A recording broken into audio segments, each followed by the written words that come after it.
Hello दोस्तों, स्वागत है आपका गुरुजी आईएएस यूट्यूब चैनल में। मैं हूं एके उपाध्याय और आज हम बात करेंगे संविधान में संशोधन की।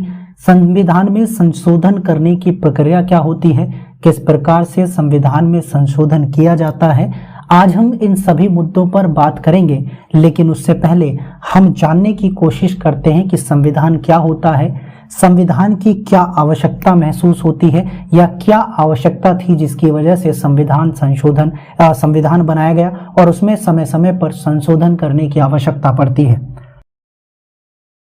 दोस्तों, अगर संविधान की बात की जाए तो हम थोड़ा पीछे की तरफ जाकर समझने की कोशिश करते हैं कि ऐसी दस्तावेज बनाने की या नियम कानून बनाने की आवश्यकता क्यों महसूस होती है। पहली बात तो ये कहा जा सकता है कि किसी भी सुव्यवस्थित राज्य के शासन का मार्ग संविधान से होकर जाता है। ठीक है, यानी कि कोई भी राज्य हो, अगर उसे व्यवस्थित या सुव्यवस्थित रूप से अपना शासन संचालित करना हो तो उसे एक ऐसे नियम या कानून की आवश्यकता महसूस होगी या जरूरत पड़ेगी जिसके अनुसार वो अपना काम कर सके। ठीक है, तो क्या कहा जा सकता है कि सुव्यवस्थित राज्य के शासन का मार्ग संविधान से होकर जाता है। दूसरी बात कही गई कि संविधान एक ऐसा दस्तावेज है जो शासन को निरंकुश होने से रोकता है। समझे, यानी कि एक निरंकुशता को रोकता है। अगर मान लेते हैं कि इसमें थोड़ा सा हम इतिहास की तरफ बढ़े, जब लोगों ने या आदि मानव ने अपना विकास करना शुरू किया था तो उस समय क्या समाज था? उस समय लोगों के गुट रहते थे, तो क्या उन्हें इस चीज की आवश्यकता महसूस हुई कि हम संविधान भी बनाएंगे या कोई ऐसी चीज या ऐसा कोई कानून बनाएंगे जिसके अनुसार हमारा समाज चलेगा? उनको तो ये लगता था कि जैसे ही वो आदि मानव के रूप में अपना विकास कर रहे थे, प्रगति कर रहे थे, उन्हें चीजों की आवश्यकता महसूस हो रही थी। उन्हें ये पता नहीं था कि हम कोई ऐसी चीज भी बनाएंगे जिसके अनुसार हम नियम और कानून के अनुपालन के साथ काम करेंगे। उन्हें नहीं पता था। उन्हें क्या पता था? खाना, शिकार करना, क्योंकि शिकारी किस्म का मानव था, है ना। अगर हम आद्य इतिहास या प्राक इतिहास की बात करें तो प्राक इतिहास में क्या था कि मानव को कुछ पता नहीं था। वो शिकारी था, आखेटक था, शिकार करके अपना पालन पोषण करता था। ठीक है, और उसी के साथ साथ उसे ना तो घर बनाने का जानकारी थी, ना उसे आग की जानकारी थी, उसे किसी चीज की जानकारी नहीं थी। लेकिन धीरे धीरे जैसे ही चीजें आगे बढ़ती हैं और लोग इकट्ठा होकर सामूहिक रूप में रहना शुरू कर देते हैं और चीजों का बंटवारा होना शुरू होता है, तब जाकर उन्हें महसूस होता है कि हमें एक ऐसी व्यवस्था चाहिए, हमें ऐसा नियम चाहिए जिसके अनुसार हम ये सारे काम कर सके। ऐसा ना हो कि किसी व्यक्ति के पास कोई चीज ज्यादा है तो वो दूसरों का क्या करे? शोषण करे। इस शोषण से बचने के लिए, समाज में समानता लाने के लिए कुछ ऐसे नियम कानूनों की जरूरत महसूस हुई जिनको आगे चलकर संविधान का नाम दिया गया, कानून का नाम दिया गया। ठीक है, तो हम जरूरी है, जब लोग बदलने के लिए जरूरी है, अपने आप को बदलना जरूरी है, उसी प्रकार से हर चीज परिवर्तित होती है, क्योंकि प्रकृति का नियम ही बदलाव है। अगर हम परिवर्तन नहीं करेंगे खुद में तो हम पिछड़ जाएंगे, हम खत्म हो जाएंगे। समझे? आप कोई भी चीज देखें, उसमें परिवर्तन होता है और समय समय के अनुसार परिवर्तन हुआ। जब शुरू में स्टार्टिंग में आदि मानव गुटों में रहकर या समूह में रहकर शिकार करना शुरू किया तो उन्हें आपने देखा होगा, बैंड समाज का नाम आपने सुना होगा, है ना।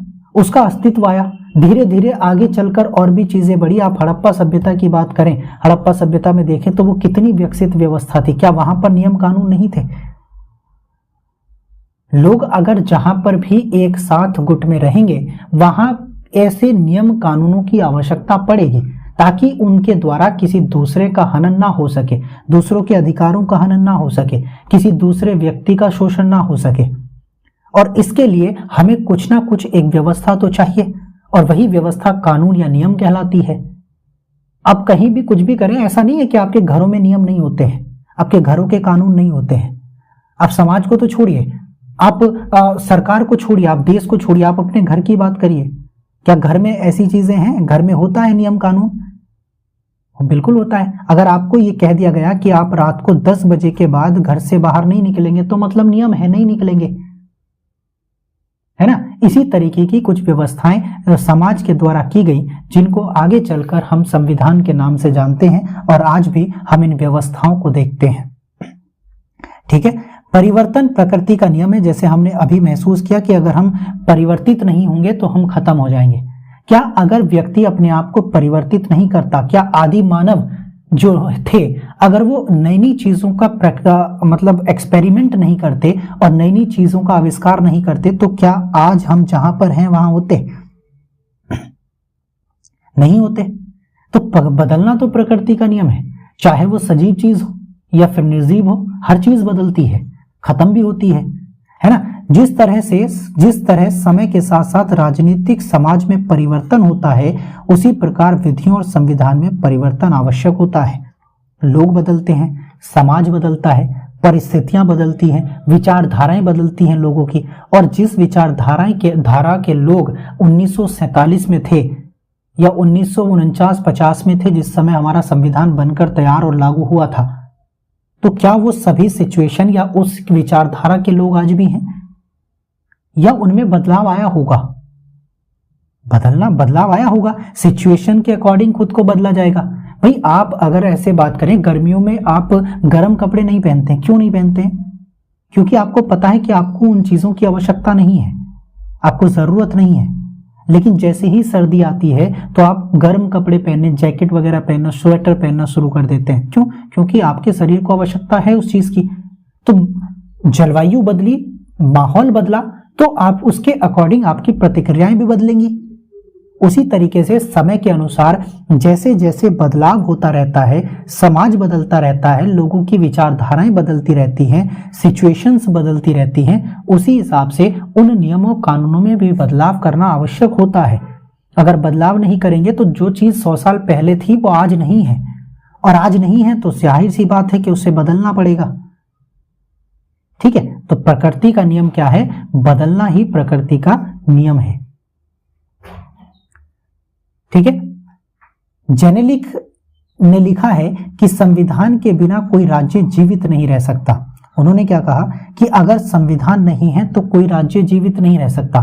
ठीक वैसे ही जैसे कोई व्यक्ति कपड़ों के बिना नहीं रह सकता, जैसे कोई व्यक्ति कपड़ों के बिना नहीं रह सकता, वैसे ही संविधान के बिना कोई राज्य जीवित नहीं रह सकता। आप सपोज करिए कि अगर इस भारत देश से संविधान हटा दिया जाए तो क्या होगा? लोग किस प्रकार से काम करेंगे, किस प्रकार से बिहेव करेंगे लोग? जरा विचार करके देखिए। इमेजिन करिए कि अगर संविधान ही ना हो, नियम और कानून ही ना हो, तो लोगों की स्थिति कैसी हो जाएगी? समझ रहे हैं? यानी कि हम फिर से ऐसी बर्बर स्थिति में पहुंच जाएंगे जिसमें हम अपना विकास तो कर ही नहीं सकते, लोगों का और उनको जो गरीब लोग हैं उनका और शोषण करेंगे, लोगों का शोषण और करना शुरू कर देंगे, क्योंकि मानव में लालच भर गया है। समझ गए? परिस्थितियों के हिसाब से वो ज्यादा से ज्यादा एकत्रित करना चाहता है चीजों को। आपको जॉब क्यों चाहिए? कुछ लोग कहेंगे कि भाई मेरे को क्या करना है कि समाज की सेवा करनी है, इसलिए मुझे यूपीएससी में जाना है। क्या अपने दिल से पूछकर देखिए कि आप सिर्फ इसीलिए आना चाहते हैं? कुछ को लगता है कि पावर के लिए आना चाहते हैं। हर किसी व्यक्ति का पर्सपेक्टिव अलग हो सकता है, उसकी विचारधारा अलग हो सकती है, और हो सकती क्या होती है। जिस प्रकार से अगर मैं बात करूं, देश का प्राइम मिनिस्टर पूरे देश को चलाते हैं, है ना, अगर उस व्यक्ति की विचारधारा जिस प्रकार की होगी उसी प्रकार से देश काम करेगा, उसी प्रकार से कानून व्यवस्था में बदलाव होगा।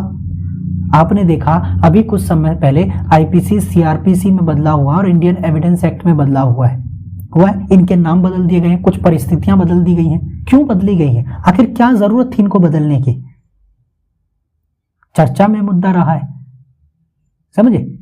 जम्मू कश्मीर से 370 हटाया गया। क्यों हटाया गया? उसे एक पूर्ण राज्य के दर्जे से हटाकर उसे केंद्र शासित प्रदेश का दर्जा दिया गया। क्या आवश्यकता थी? कभी सोचे हो? इसीलिए अगर संविधान है तो व्यवस्था है, संविधान है तो हम लोग हैं, हमारे अधिकार हैं। आप देखो, संविधान नहीं रहेगा तो हमारे अधिकार रहेंगे। जिस प्रकार से आज हम किसी भी एजुकेशन संस्था में जाकर अपना एडमिशन लेने के लिए बात करते हैं कि नहीं? हमारा राइट टू लाइफ है, आर्टिकल 21, जो कहता है कि आपको क्या करना है, अपने जीवन जीने के लिए जिन चीजों की आवश्यकता है वो आपको चाहिए, आपको मिलेंगी। राज्य देने से मना नहीं कर सकता। तो जब संविधान ही नहीं रहेगा तो आर्टिकल 21 नहीं रहेगा, हमारे जीवन का अधिकार नहीं रहेगा, हम गरिमापूर्ण जीवन जीने के अधिकार में से वंचित हो जाएंगे, हम सारी चीजों से वंचित हो जाएंगे। और किसी सामने वाली व्यक्ति ने, जो इंस्टीट्यूट की मैं बात कर रहा था, कि अगर उसने मना कर दिया कि हम आपको नहीं एडमिशन देंगे, तो आप कहां जाएंगे, किसके पास जाएंगे? अभी तो क्या है कि अगर आपको एडमिशन देने से मना कर दे तो आप कहां जा सकते हैं? सुप्रीम कोर्ट जा सकते हैं डायरेक्टली। सुप्रीम कोर्ट ये विचार करेगा, ये निर्णय देगा कि आपको एडमिशन क्यों नहीं मिलना चाहिए या मिलना चाहिए। और अगर आप एलिजिबल हैं उसमें एडमिशन लेने के लिए और फिर भी संस्था आपको एडमिशन नहीं दे रही, तो उस पर कार्रवाई होगी। उस पर क्या होगी? कार्रवाई होगी उस पर। तो अभी हमारे पास एक बैकअप है, हमारे पास बैकबोन है, हमारा संविधान, ठीक है। अगर वही हमसे छीन लिया जाएगा तो हम क्या कर सकते हैं? कुछ नहीं कर सकते, हम अपना विकास ही नहीं कर सकते, ठीक है। आगे कहा गया है, संविधान में संशोधन प्रक्रिया को प्रगति का सूचक माना जाता है, कि अगर संविधान में जो संशोधन प्रक्रिया है और अगर वो संशोधन हो रहा है तो जाहिर सी बात है वो क्या है? प्रगति का सूचक है, यानी प्रोग्रेस है हमारी। अगर हम संविधान में चीजों को बदल पा रहे हैं तो इसका मतलब है कि हम प्रगति की ओर बढ़ रहे हैं, हम पीछे नहीं जा रहे हैं। आप ये तय करिए कि अगर ऐसा होता कि हम संविधान में बदलाव ही नहीं करते तो क्या संविधान होता? और जिन लोगों को नई चीजों की आवश्यकता थी वो हम संविधान में ऐड नहीं करते तो वो कहां जाती? आज संविधान खत्म हो चुका होता। तो संविधान निर्माताओं ने यह जरूर सोचा था कि हमें बदलने की आवश्यकता पड़ेगी, और इसीलिए उन्होंने आर्टिकल 368 को संविधान में रखा कि अगर हमें आवश्यकता महसूस हो तो समय समय पर हम संविधान में संशोधन कर सकते हैं, अमेंडमेंट कर सकते हैं, उसमें बदलाव कर सकते हैं, ठीक है। इसीलिए कहा गया कि संविधान में संशोधन प्रक्रिया प्रगति का सूचक माना जाता है। कोई भी व्यवस्था आवश्यक परिवर्तन करके ही अपना विकास कर सकती है। समझे कि कोई भी व्यवस्था अगर उसमें ऐसे परिवर्तन किए जाएं जो जरूरी हो, उन परिवर्तनों को करने के बाद ही क्या होगा कि वो विकास कर सकती है, वो व्यवस्था अपना विकास कर सकती है। अगर कोई राज्य को आवश्यकता महसूस हो रही है बदलाव करने की कानूनों में, संविधान में, तो उसे बदला जाना ही प्रगति का सूचक माना जाता है। और अगर हम उसे बदले ही ना तो विस्तार नहीं हो सकता, विकास नहीं हो सकता। समझे? अगर हम लोगों को यह कह दें कि आप आज के बाद से अपना बिजनेस नहीं कर सकते, आर्टिकल 19(1) में जो स्वतंत्रता दी गई है, बिजनेस करने की स्वतंत्रता, अगर हम उसको हटा दिए जाएं तो क्या आप अदालत जाएंगे? बिल्कुल जाएंगे, क्योंकि आपको बिजनेस करने की स्वतंत्रता संविधान में दी गई है, लेकिन उसे आपको करने नहीं दिया जा रहा है। लेकिन अगर संविधान ही हटा दिया जाए या बिजनेस करने की मनाही कर दी जाए तो क्या व्यक्ति अपना विकास कर सकता है? क्या लोगों को रोजगार दे सकता है? तो सरकार ऐसा करेगी, क्योंकि सरकार इतनी बात जानती है कि वो इस भारत में रहने वाले सभी लोगों को रोजगार प्रोवाइड नहीं करा सकती। सरकारी डिपार्टमेंट में इतनी नौकरियां नहीं है कि हर घर से एक व्यक्ति को नौकरी मिल जाए। समझे? तो उसके लिए उन्हें अलग से कोई एक ऑल्टरनेट ढूंढना पड़ेगा, और वो ऑल्टरनेट है बिजनेस, स्टार्टअप, इंडस्ट्रीज। जो प्राइवेट सेक्टर जो हैं वो क्या करते हैं कि जो काम सरकार नहीं कर सकती वो लोगों को नौकरियां दे रही है, प्राइवेट सेक्टर नौकरियां दे रहा है, ठीक है। तो सरकार इसे मना नहीं कर सकती, क्योंकि वो जानती है कि अगर उसने बिजनेस को मना कर दिया करने के लिए, स्टार्टअप करने के लिए मना कर दिया, तो क्या होगा कि उन्हें नौकरियां देनी पड़ेगी, सरकार नौकरियां देगी फिर। और सरकार के पास उतने डिपार्टमेंट नहीं है, सरकार इतना फंड कहां से लेकर आएगी नौकरियां देने के लिए? इतने पद कहां से बनाएगी? और आज आप ये देखें कि दुनिया में सबसे ज्यादा पॉपुलेशन वाले देश हैं। अब इतनी पॉपुलेशन वाले देश में हर एक व्यक्ति को नौकरी, वो भी सरकारी नौकरी, पॉसिबल नहीं है। पंडित नेहरू ने कहा था कि यह हो सकता है कि जिस संविधान को यह सभा बना रही है वह स्वतंत्र भारत को संतुष्ट ना कर सके। यह सभा आने वाली पीढ़ी को इस प्रकार बांध नहीं सकती जो किसी कार्य के लिए हमारे उत्तरदायी होंगे। देखिए, संविधान सभा जब संविधान का निर्माण कर रही थी तो पंडित नेहरू, जब इस पर चर्चा हो रही थी 368 को लेकर, संशोधन को लेकर, तो पंडित नेहरू ने कहा था तो यह हो सकता है कि संविधान जो है, जो संविधान ये सभा बना रही है, वो संविधान आने वाली भारत की जो भारत है या आने वाली जो जनरेशन है उसको संतुष्ट नहीं कर सकती, क्योंकि आज की सिचुएशन अलग है और आने वाले 5-10 सालों के बाद जो सिचुएशन होंगी वो अलग होंगी। और अगर संतुष्ट नहीं कर पाया कोई, हमने कोई कानून बना दिया, मान लेते हैं कि ए नाम का कोई कानून या कोई व्यवस्था हमने संविधान में शामिल कर दी और आने वाले समय के बाद उसकी कोई आवश्यकता ही नहीं है और वो बर्डन डाल रही है, लोगों पर बर्डन डाल रही है, लोगों को प्रभावित कर रही है नेगेटिव तरीके से, तो क्या इसे एक्सेप्ट किया जाएगा? क्या ये एक्सेप्टेबल होगा? आने वाली पीढ़ी के लिए नहीं हो सकता, संतुष्टि नहीं होगी जनता। तो हमें इसका मतलब ये था कि यह सभा ऐसे लोगों को, पीढ़ी को या ऐसी जनरेशन को बांध के नहीं रख सकती इस आज के कानून के साथ कि आने वाले समय में भी आपको यही कानून फॉलो करना पड़ेगा। जो किसी कार्य के लिए हमारे उत्तरदायी होंगे, यानी कि सरकार में होंगे, के राजनेता होंगे, देश को चलाने के वाले लोग होंगे, उन्हें बांध कर नहीं रख सकती। तो इसीलिए उनका मतलब था कि संविधान में संशोधन की व्यवस्था को समाहित किया जाए, और अगर समाहित होगा, अगर संविधान का कोई हिस्सा आने वाले भारत को संतुष्ट नहीं करेगा तो लोग सिचुएशन के हिसाब से, परिस्थितियों के हिसाब से उसे बदल लेंगे और अपने ऊपर लागू कर देंगे, क्योंकि संविधान हम लोगों ने ही तो बनाया है और हम लोगों ने बनाया है, अपने लिए बनाया है और खुद पर लागू भी किया है। तो आने वाली जनरेशन भी ऐसा ही करे, इसके लिए हमें एक ऐसी व्यवस्था संविधान में शामिल करनी चाहिए जो व्यवस्था में परिवर्तन किया जा सके। ठीक है, आगे बढ़ते हैं। देखो, यदि कोई संविधान संशोधन का अधिकार नहीं दे तो यह संभावना बढ़ जाती है कि आने वाली पीढ़ी उसे नष्ट कर देगी और नया संविधान स्थापित कर देगी। अब देखो, बहुत सारे देश ऐसे हैं जिनका पूरा का पूरा संविधान बदला जा चुका है, यानी जड़ समेत खत्म कर दिया गया है। अगर आप अमेरिका के संविधान की भी बात करें तो उसको भी पूरा का पूरा बदलकर नया संविधान बनाया जा चुका है। अब नेपाल के संविधान को देखो, ठीक है, लेकिन हमारे संविधान जब से लागू किया गया है तब से उसमें परिवर्तन तो हुआ है, लेकिन उसे पूरा का पूरा नष्ट करके दूसरा संविधान नहीं बनाया गया है। तो इसी पॉइंट में यही कहा गया है कि अगर कोई देश संविधान में संशोधन करने का अधिकार ना दे तो आने वाली पीढ़ी उसे नष्ट कर देगी और नई परिस्थितियों के अकॉर्डिंग एक नए संविधान का निर्माण करेगी।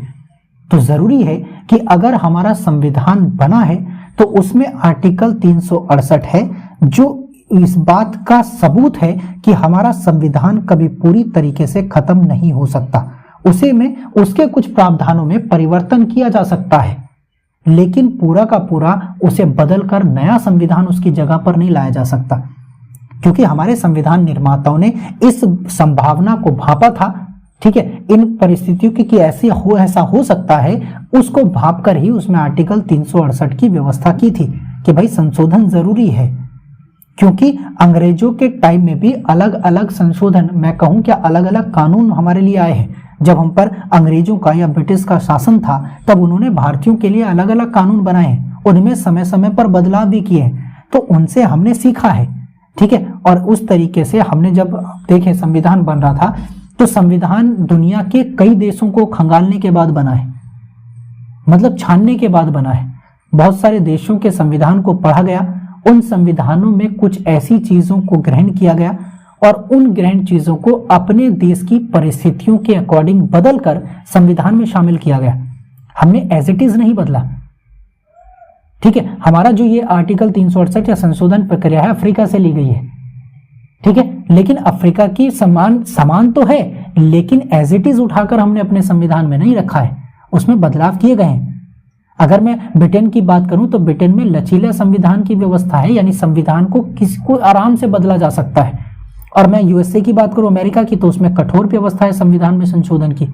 लेकिन हमारे यहाँ पर ना तो कठोर है ना लचीला है, बल्कि दोनों का सम्मिश्रण है, दोनों का मिला जुला है कि आसानी से भी संशोधन किया जा सकता है। लेकिन कुछ परिस्थितियां ऐसी भी हो सकते हैं, कुछ उपबंध ऐसे भी हो सकते हैं जिनसे कठोर रूप यानी कि राज्यों से भी परमिशन लेने की आवश्यकता हो, तो वो व्यवस्था भी इसमें शामिल की गई है।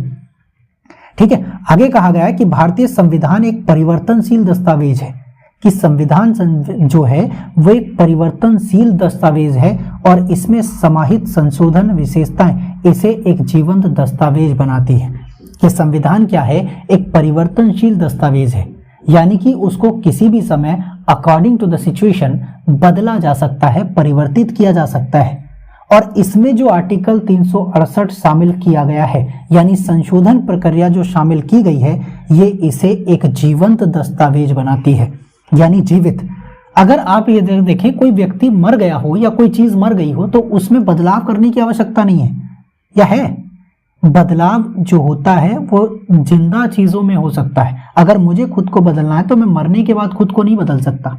मुझे अभी जब तक मैं जिंदा हूं तब तक मुझे खुद को बदलने की आवश्यकता महसूस होगी और मुझे बदला जाना चाहिए, क्योंकि समय के अकॉर्डिंग, समय का, आने वाले समय का कुछ नहीं पता कि क्या हो जाए, तो हमें बदलना जरूरी है। और यही मेरे अंदर जो बदलाव होते हैं, यही मुझे बताते हैं कि मैं जिंदा हूं, है कि नहीं? तो यही बात है कि हमें ये जो परिवर्तनशील दस्तावेज है और इसमें जो संशोधन समाहित किए गए हैं, विशेषताएं समाहित की गई हैं, ये इसे एक जीवित दस्तावेज मानती हैं, ठीक है, यानी कि जीवंत दस्तावेज बनाती हैं। तो हम कह सकते हैं कि संविधान हमारा क्या है, एक जीवित दस्तावेज है, ठीक है, जिसमें संशोधन करके उसे जीवित रखा जाता है। अभी अभी थोड़ी देर पहले की थी ना कि आने वाली पीढ़ी उसे नष्ट कर देगी अगर संशोधन का अधिकार ना दिया जाए तो, है ना? तो अगर संशोधन है तो जीवित है, क्योंकि अगर एक व्यवस्था के होते हुए अगर उसमें 10 सालों के बाद परिवर्तन करने की आवश्यकता पड़ रही है तो परिवर्तन किया जाए, नहीं तो लोग उसे मार देंगे, खत्म कर देंगे, संविधान को नष्ट कर देंगे, ठीक है। आगे कहा गया कि संविधान को बदलती परिस्थितियों और आवश्यकताओं के अनुसार संशोधन की अनुमति प्रदान करना अति आवश्यक है, ठीक है। हम बात कर चुके हैं, आगे बढ़ते हैं कि संविधान में संशोधन कितने प्रकार से किया जा सकता है और कैसे संविधान में संशोधन होता है, ठीक है। देखिए, हमने ये देख लिया कि संविधान क्या होता है। संविधान जीवंत दस्तावेज है, यानी कि जीवित दस्तावेज है एक, और इसी के अकॉर्डिंग हमारे देश की जो व्यवस्था है, शासन व्यवस्था है, वो संचालित होती है। समय समय के अकॉर्डिंग संविधान में संशोधन हुए हैं और होते भी रहेंगे। जब तक हम रहेंगे, जब तक भारत राष्ट्र रहेगा, जब तक संविधान रहेगा, तब तक संविधान में संशोधन होता रहेगा। भारत में संशोधन प्रक्रिया को मुख्यतः 3 भागों में बांटा जा सकता है। एक तो साधारण बहुमत, विशेष बहुमत और विशेष बहुमत तथा आधे राज्यों की स्वीकृति। देखिए, आर्टिकल 368 जो है वो संविधान में संशोधन करने की अनुमति जो देता है वो 2 प्रकार की देता है, लेकिन संविधान में संशोधन 3 प्रकार से हो सकता है। साधारण बहुमत की अगर मैं बात करूं तो साधारण बहुमत का मतलब होता है 50% + 1, यानी कि अगर किसी संसद में 100 लोग हैं तो उनका जो साधारण बहुमत होगा वो 51 लोगों का होगा। कि अगर किसी विधेयक पर, संशोधन विधेयक पर 51 लोगों ने अपना समर्थन दे दिया है तो वो साधारण बहुमत द्वारा पारित संशोधन माना जाएगा। और साधारण बहुमत के द्वारा पारित किया गया कोई भी संशोधन आर्टिकल 368 के तहत संशोधन नहीं माना जाएगा। आपको बस ये ध्यान रखना है कि संविधान में 3 प्रकार से संशोधन होता है। एक तो साधारण बहुमत द्वारा, जो आर्टिकल 368 के तहत संशोधन नहीं माना जाता, और दूसरा विशेष बहुमत यानी स्पेशल मेजॉरिटी के द्वारा, और दूसरा विशेष बहुमत तथा आधे राज्यों की सहमति, यानी कम से कम आधे राज्यों की सहमति। और ये दोनों के दोनों संशोधन प्रक्रियाएं आर्टिकल 368 के तहत आती हैं, ठीक है। यानी कि आर्टिकल 368 के तहत जो संविधान संशोधन होता है वो दो तरीकों से हो सकता है। विशेष बहुमत यानी कि 2/3 सदन में वोट देने वाले या उपस्थित सदस्यों का 2/3 बहुमत, इसे विशेष मेजोरिटी कहते हैं, और विशेष बहुमत प्लस आधे राज्यों की सहमति, इन दोनों के द्वारा किया गया संशोधन आर्टिकल 368 के तहत संविधान संशोधन माना जाएगा। यह आपको ध्यान रखना है, ठीक है। तो हमने क्या बात की कि संविधान में 3 प्रकार से संशोधन होता है, साधारण बहुमत, विशेष बहुमत और तीसरा विशेष बहुमत तथा आधे राज्यों की स्वीकृति। समझे? इन तीनों प्रकारों से संविधान में संशोधन होता है, लेकिन साधारण बहुमत द्वारा किया गया संशोधन आर्टिकल 368 के तहत संशोधन नहीं माना जाता। आर्टिकल 368 के तहत केवल 2 माध्यम से संशोधन हो सकता है, विशेष बहुमत और दूसरा विशेष बहुमत तथा कम से कम आधे राज्यों की सहमति। क्लियर हुई चीजें? चलिए आगे बढ़ते हैं। अब बात करते हैं साधारण बहुमत द्वारा संशोधन कैसे होता है और कौन कौन सी चीजें उसमें शामिल हो सकती हैं। संविधान के अनेक उपबंध संसद के दोनों सदनों द्वारा साधारण बहुमत से संशोधित किए जाते हैं। ये अनुच्छेद 368 के तहत संशोधन नहीं माने जाते, हम बात कर चुके हैं। इस संशोधन के द्वारा किए जाने वाली जो चीजें हैं, जो उपबंध हैं, वो शामिल हैं नए राज्यों का प्रवेश या गठन, कि अगर राज्य भारत में नए राज्यों का प्रवेश करना चाहता है या नए राज्यों का गठन करना चाहता है तो वो साधारण बहुमत से किया जा सकता है। दूसरा कहता है कि नए राज्यों का निर्माण या उनमें परिवर्तन, कि अगर राज्य नए राज्यों का निर्माण करना चाहता है, उनकी सीमा में परिवर्तन करना चाहता है, उनमें नाम में परिवर्तन करना चाहता है, दो राज्यों को मिलाकर एक राज्य बनाना चाहे या एक राज्य को बांटकर दो राज्य बनाना चाहे, तो ये भी साधारण बहुमत से किया जा सकता है। देखो दोस्तों, नए राज्यों का प्रवेश और नए राज्यों का निर्माण और ये चीजें अलग हैं। नए राज्यों के प्रवेश से मतलब है कि भारत के बाहर, यानी भारत की जो बाउंड्री है, जो हमारी राष्ट्रीय सीमा है, अगर उसके बाहर के किसी क्षेत्र को भारत में शामिल किया जा रहा है और उसे नए राज्य का नाम दिया जा रहा है तो वो क्या लाएगा? नए राज्यों का गठन। ठीक है, लेकिन अगर किसी एज इट इज राज्य को उसी के नाम के साथ भारत में शामिल किया जा रहा है तो नए राज्यों का प्रवेश माना जाएगा। लेकिन नए राज्यों का निर्माण जो है वो भारत के आंतरिक मामले का मामला है, आंतरिक आधार का मामला है। जैसे यूपी की मैं बात करूं तो यूपी में क्या हो रहा है कि बांटकर अगर नए राज्य का निर्माण किया जाए, यूपी को बांटकर नए राज्य का निर्माण किया जाए तो वो इसके तहत आएगा कि नए राज्यों का निर्माण भारत में किया जा रहा है। अब उसमें एक राज्य में परिवर्तन हो रहा है क्योंकि यूपी को बांटा जा रहा है। आप ऐसे बात करें जब भारत में यूपी से उत्तराखंड अलग हुआ, जिसे उत्तरांचल कहा जाता था, अलग हुआ तो एक नया नाम अस्तित्व में आया। तो क्या उस उत्तराखंड या उत्तरांचल को जो कहा जाता है, क्या वो नए राज्य का प्रवेश था या निर्माण था? वो निर्माण था, प्रवेश नहीं था, क्योंकि वो भारत की ही टेरिटरी थी। बस उसको उत्तर प्रदेश से काटकर एक नया राज्य बनाया गया है। जैसे बिहार से झारखंड बना है ना, यूपी से उत्तराखंड बना। ये सभी ये जो आते हैं नए राज्यों के निर्माण और उनमें परिवर्तन के दायरे में आते हैं। ये साधारण बहुमत से हो सकता है। इसमें राज्यों की सहमति की जरूरत नहीं होती, इसमें संसद के विशेष बहुमत की आवश्यकता भी नहीं होती। दूसरी अनुसूची में बदलाव किया जा सकता है साधारण बहुमत से, जैसे राष्ट्रपति, राज्यपाल, लोकसभा अध्यक्ष, न्यायाधीशों आदि के वेतन, भत्ते, विशेषाधिकार आदि को बदला जा सकता है, जो साधारण बहुमत के माध्यम से बदला जाएगा। इसमें विशेष बहुमत की कोई आवश्यकता नहीं होती। इसमें आधे से अधिक राज्य या कम से कम आधे राज्यों की सहमति की भी आवश्यकता नहीं होती है। ठीक है दोस्तों, चलो आगे बढ़ते हैं।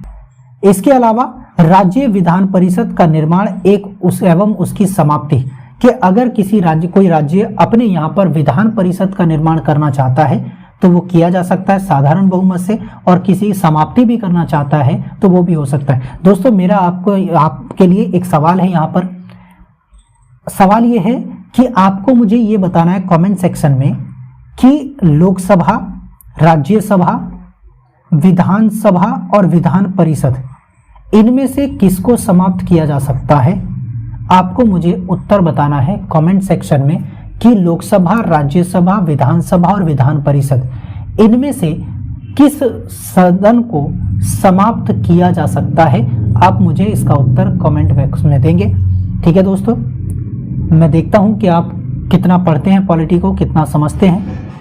आपके कमेंट मुझे बताएंगे। कमेंट जरूर करना दोस्तों। अगर आप यहाँ तक ये वीडियो देख लिए हैं तो मेरा इस क्वेश्चन का आंसर आप जरूर करना, कमेंट में करना। ठीक है, अब मुझे उम्मीद है कि आप अगर बहुत अच्छे से पढ़ाई कर रहे हैं तो इस बारीक सी चीज़ को आप पढ़ सकते हैं, आराम से पढ़ सकते हैं। ठीक है, बहुत अच्छी चीज़ है, क्वेश्चन बहुत अच्छा है। ठीक है, कई बार पूछा भी जा चुका है। ठीक है, चलिए आगे बढ़ते हैं। संसद सदस्यों के वेतन एवं भत्तों को साधारण बहुमत से बदला जा सकता है। संसद की गणपूर्ति बदली जा सकती है। संसद में प्रक्रिया एवं नियमों को साधारण बहुमत से तब्दील किया जा सकता है। संसद में अंग्रेजी भाषा का प्रयोग से संबंधित कानून बनाए जा सकते हैं। राजभाषा का प्रयोग होना चाहिए कि नहीं, ये बदला जा सकता है। नागरिकता कर प्राप्ति एवं समाप्ति बदला जा सकता है। दोस्तों, ये कर नहीं है, ये की है, यानी नागरिकता की प्राप्ति एवं समाप्ति। ठीक है, तो नागरिकता की प्राप्ति एवं समाप्ति की जा सकती है, यह भी साधारण बहुमत से हो सकता है। संसद एवं राज्य विधानमंडल के निर्वाचन से संबंधित कानून बदले जा सकते हैं, इस निर्वाचन की प्रक्रिया को बदला जा सकता है। 5वीं और 6ठी अनुसूची को भी बदला जा सकता है साधारण बहुमत के द्वारा। ठीक है दोस्तों, ये कुछ पॉइंट थे जिनके आधार पर हमने देखा कि इन्हें साधारण बहुमत से बदला जा सकता है। ठीक है, विशेष बहुमत के द्वारा क्या क्या चीजें की जा सकती हैं, तो देख लेते हैं कि संसद के प्रत्येक सदन के कुल सदस्यों का बहुमत और प्रत्येक सदन के उपस्थित और मतदान करने वाले सदस्यों के 2/3 बहुमत से संविधान के ज्यादातर उपबंधों का संशोधन किया जाता है। यानी साधारण बहुमत से बहुत कम चीजों को, यानी बहुत लिमिटेड चीजों को संशोधित किया जा सकता है, लेकिन संविधान का ज्यादातर हिस्सा सामान्य बहुमत से ना बदलकर विशेष बहुमत की प्रक्रिया द्वारा बदला जाता है। और इसमें कुछ ऐसी चीजें शामिल हैं जो बहुत इंपॉर्टेंट हैं, जैसे मौलिक अधिकार। मौलिक अधिकारों में परिवर्तन अगर होगा तो वो विशेष बहुमत के आधार पर किया जा सकता है। ठीक है, हमें यह भी पता है कि संविधान में संशोधन प्रक्रिया जो है वो आर्टिकल 368 में हम देख चुके हैं, तब से यही पढ़ते हुए आ रहे हैं। मौलिक अधिकारों को हटाया गया है। आप जानते हैं कि मौलिक अधिकारों में बदलाव हुआ है, पहले 7 मौलिक अधिकार थे और वर्तमान में कितने हैं, 6 मौलिक अधिकार हैं। ठीक है, मौलिक अधिकारों की वीडियो हम पहले ही अपलोड कर चुके हैं, आप देख सकते हैं बहुत डिटेल में हर एक आर्टिकल को, हर एक हमने फैक्ट को और कॉन्सेप्ट को समझने की कोशिश की है मौलिक अधिकारों में। ठीक है, तो आप जाकर वीडियो देख सकते हैं मौलिक अधिकार की। डीपीएसपी यानी कि राज्य के नीति निदेशक तत्वों की वीडियो मैं अपलोड कर चुका हूं दोस्तों, देख लेना, बहुत ही इंपॉर्टेंट वीडियो है, बहुत चीज़ों को हमने उसमें कवर किया है। ठीक है, और लगभग अगर आप वीडियो देखेंगे तो आपके टॉपिक्स में कोई डाउट नहीं रहेगा, सारे डाउट आपके क्लियर हो जाएंगे। ठीक है, तो चलिए, डीपीएसपी को भी किसके अनुसार बदला जा सकता है, स्पेशल मेजोरिटी के द्वारा बदला जा सकता है। ठीक है, वे सभी उपबंध जो प्रथम एवं तृतीय श्रेणियों से संबद्ध नहीं है, यानी कि वे सभी उपबंध विशेष बहुमत की प्रक्रिया के द्वारा ही बदले जा सकते हैं। जो साधारण बहुमत और तीसरी श्रेणी यानी कि विशेष राज्य बहुमत के साथ साथ आधे राज्यों की सहमति है, उनके अलावा यानी इन दोनों को छोड़कर जो बीच के सभी उपबंध बचे हैं वो सभी विशेष बहुमत के आधार पर बदले जा सकते हैं। ठीक है, बहुत सारी चीजें हैं, इसलिए हमने बहुत चीजों को इसमें शामिल नहीं किया है। इंपॉर्टेंट थे मौलिक अधिकार और डीपीएसपी, तो हमने इनको बदलने का इनका नाम मेंशन कर दिया है। बाकी सभी उपबंध जो साधारण बहुमत को की जो शामिल होते हैं उनको हटाकर और तीसरे प्रावधान में हटाकर जितनी भी चीजें हैं वो सभी विशेष बहुमत के आधार पर बदली जाएंगी। ठीक है दोस्तों, अब बात करते हैं तीसरे संशोधन के प्रक्रिया की, जो विशेष बहुमत और आधे राज्यों की सहमति की आवश्यकता की मांग करता है। तो इसमें क्या कहा गया है कि इस प्रक्रिया के तहत कुछ विशिष्ट अनुच्छेदों को संशोधित करने के लिए कठिन प्रक्रिया को अपनाया गया है। ठीक है भाई, ये कठिन प्रक्रिया तो है। अब ये देखो, हमारे यहाँ पर संशोधन की बात की गई है, तो संशोधन एक तो लचीला और एक कठोर, और तीसरा है इनका मिश्रण। अब मुझे ये बताओ कि लचीला, अगर मैं भारतीय संविधान, जैसे ये ब्रिटेन में है, लचीले संविधान संशोधन की प्रक्रिया ब्रिटेन में अपनाई गई है कि आराम से उन्हें बदला जा सकता है, और कठोर प्रक्रिया यूएसए में अपनाई गई है। अगर हमें आसान, लचीले का मतलब आसान प्रक्रिया, जैसे हम साधारण बहुमत द्वारा करते हैं, साधारण बहुमत की प्रक्रिया को अगर देखा जाए तो वो लचीले में आती है कि वो आसानी से संशोधित की जा रही है, उसमें हमें विशेष बहुमत की जरूरत नहीं है, हमें उसमें राज्यों की सहमति की आवश्यकता नहीं है। लेकिन अगर मैं कठोर की बात करूं तो कठोर क्या है कि कम से कम आधे राज्यों की सहमति की आवश्यकता महसूस हो रही है, तो ये कठोर प्रक्रिया हुई। लेकिन अगर मैं आपसे ये पूछूं कि भारतीय संविधान में इन तीनों में से कौन सी प्रक्रिया को अपनाया गया, क्या लचीला को अपनाया गया है, कठोर प्रक्रिया को अपनाया गया, इन दोनों के सम्मिश्रण की प्रक्रिया को अपनाया गया है? हमारे यहाँ का संविधान लचीला भी है, कठोर भी है, और इन दोनों का मिश्रण भी है। इसीलिए कहा जाता है कि भारतीय संविधान में संशोधन प्रक्रिया ना तो लचीली है ना कठोर है, ठीक है, बल्कि उन दोनों का मिला जुला रूप है। ठीक है, अगर मैं आर्टिकल 368 के तहत इन दोनों प्रक्रियाओं को हटाकर केवल साधारण प्रक्रिया को शामिल कर दूं तो क्या संविधान लचीला हो जाएगा? बिल्कुल हो जाएगा, आसानी से बदला जा सकता है कुछ भी। हमारे संविधान निर्माताओं को ये बात पता थी कि हम संविधान को ना तो बहुत ज्यादा लचीला कर सकते हैं, क्योंकि इससे संविधान में संशोधन प्रक्रिया का मिसयूज हो सकता है कि कोई भी सरकार आएगी और सरकार क्या करेगी कि अपने अकॉर्डिंग संविधान में संशोधन कर देगी। इस चीज से बचने के लिए हमने कठोर प्रक्रिया को भी अपनाया। हमने ये भी देखा कि अगर बहुत ज्यादा कठोर भी हम रखेंगे तो हो सकता है कि जो चीज को बदलने की आवश्यकता हो वो सरकार बदल ही नहीं पा रही है। हमें महसूस हो रही है, आवश्यकता महसूस हो रही है कि उसको बदला जाए, लेकिन सरकार बदल ही नहीं पा रही है। क्यों? क्योंकि भाई हमने इसमें कठोर प्रक्रिया रखी है और कठोर प्रक्रिया जब तक पूरी नहीं की जा सकती तब तक हम इसमें बदलाव नहीं कर सकते। तो सरकार ने क्या कहा, संविधान सभा ने दिमाग लगाया, ये सोचा कि हम इन दोनों के मिश्रण को रखते हैं। अगर कोई चीज ऐसी है जिसको कठोर प्रक्रिया की आवश्यकता है तो उसे कठोर प्रक्रिया में शामिल कर देंगे। कोई चीज ऐसी है, कोई उपबंध ऐसा है जिसको बदलने के लिए साधारण प्रक्रिया की आवश्यकता है तो साधारण प्रक्रिया के अनुसार बदल देंगे। इसीलिए 3 प्रक्रियाओं को अपना गया, साधारण, विशेष बहुमत और आधे राज्यों की सहमति के द्वारा। ठीक है, आगे क्या कहा गया कि इनमें संशोधन करने के लिए संसद के विशेष बहुमत के साथ साथ भारत के कम से कम आधे राज्यों के विधानमंडल की स्वीकृति भी आवश्यक है। इसकी आवश्यकता है, विधानमंडल कम से कम आधे राज्यों की सहमति चाहिए, तभी बदला जा सकता है। आगे कहा गया विधेयक पर स्वीकृति देने के लिए राज्यों के लिए कोई समय सीमा निर्धारित नहीं की गई है कि अगर कोई विधेयक लाया गया है, संसद में कोई विधेयक आया है, संशोधन विधेयक पारित किया गया है, उस पर अगर राज्यों की सहमति के लिए भेजा गया है तो राज्यों के पास कोई समय सीमा निर्धारित नहीं है कि आप इस पर हस्ताक्षर या अपनी सहमति 10 दिनों के भीतर देंगे या 15 दिनों के भीतर देंगे या 30 दिनों के भीतर देंगे। ऐसी कोई समय सीमा निर्धारित नहीं की गई है। उनको जब लगेगा कि हाँ दे देना चाहिए तो वो अपनी सहमति दे देंगे, नहीं तो वो उनके पास रखा रहेगा। अब बात करते हैं कि इस प्रक्रिया में शामिल होने वाले कौन कौन से उपबंध हैं। ठीक है, तो पहला है आर्टिकल 54 जो राष्ट्रपति के निर्वाचन की बात करता है। अगर हमें राष्ट्रपति के निर्वाचन प्रक्रिया को बदलना है तो हमें विशेष बहुमत यानी स्पेशल मेजोरिटी और कम से कम हाफ स्टेट की सहमति चाहिए होगी, तभी हम निर्वाचन प्रक्रिया को बदल सकते हैं। इसके बाद आर्टिकल 55 में बदलाव करना हो, यानी कि राष्ट्रपति के निर्वाचन की विधि को बदलना हो कि किस प्रकार से निर्वाचन होगा, तो उसे भी आधे राज्यों की सहमति चाहिए होगी। अनुच्छेद 73 को बदलना हो, यानी कि संघ की कार्यपालिका की शक्ति का विस्तार करना हो, तो क्या करना होगा, आधे राज्यों की सहमति चाहिए होगी विशेष बहुमत के साथ साथ। आर्टिकल 162 में बदलाव करना हो, यानी राज्य की कार्यपालिका शक्ति का विस्तार करना हो। आर्टिकल 241 के तहत संघ राज्य क्षेत्रों के लिए उच्च न्यायालयों का निर्माण करना हो या उसमें बदलाव करना हो, तो उसके लिए भी क्या करना होगा, कम से कम आधे राज्यों की सहमति और संसद के विशेष बहुमत की आवश्यकता होगी।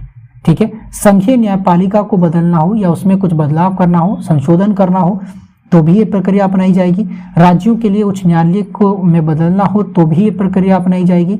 संघ और राज्य के संबंधों को में बदलाव करना हो तो भी विशेष बहुमत के साथ साथ आधे राज्यों की सहमति चाहिए होगी।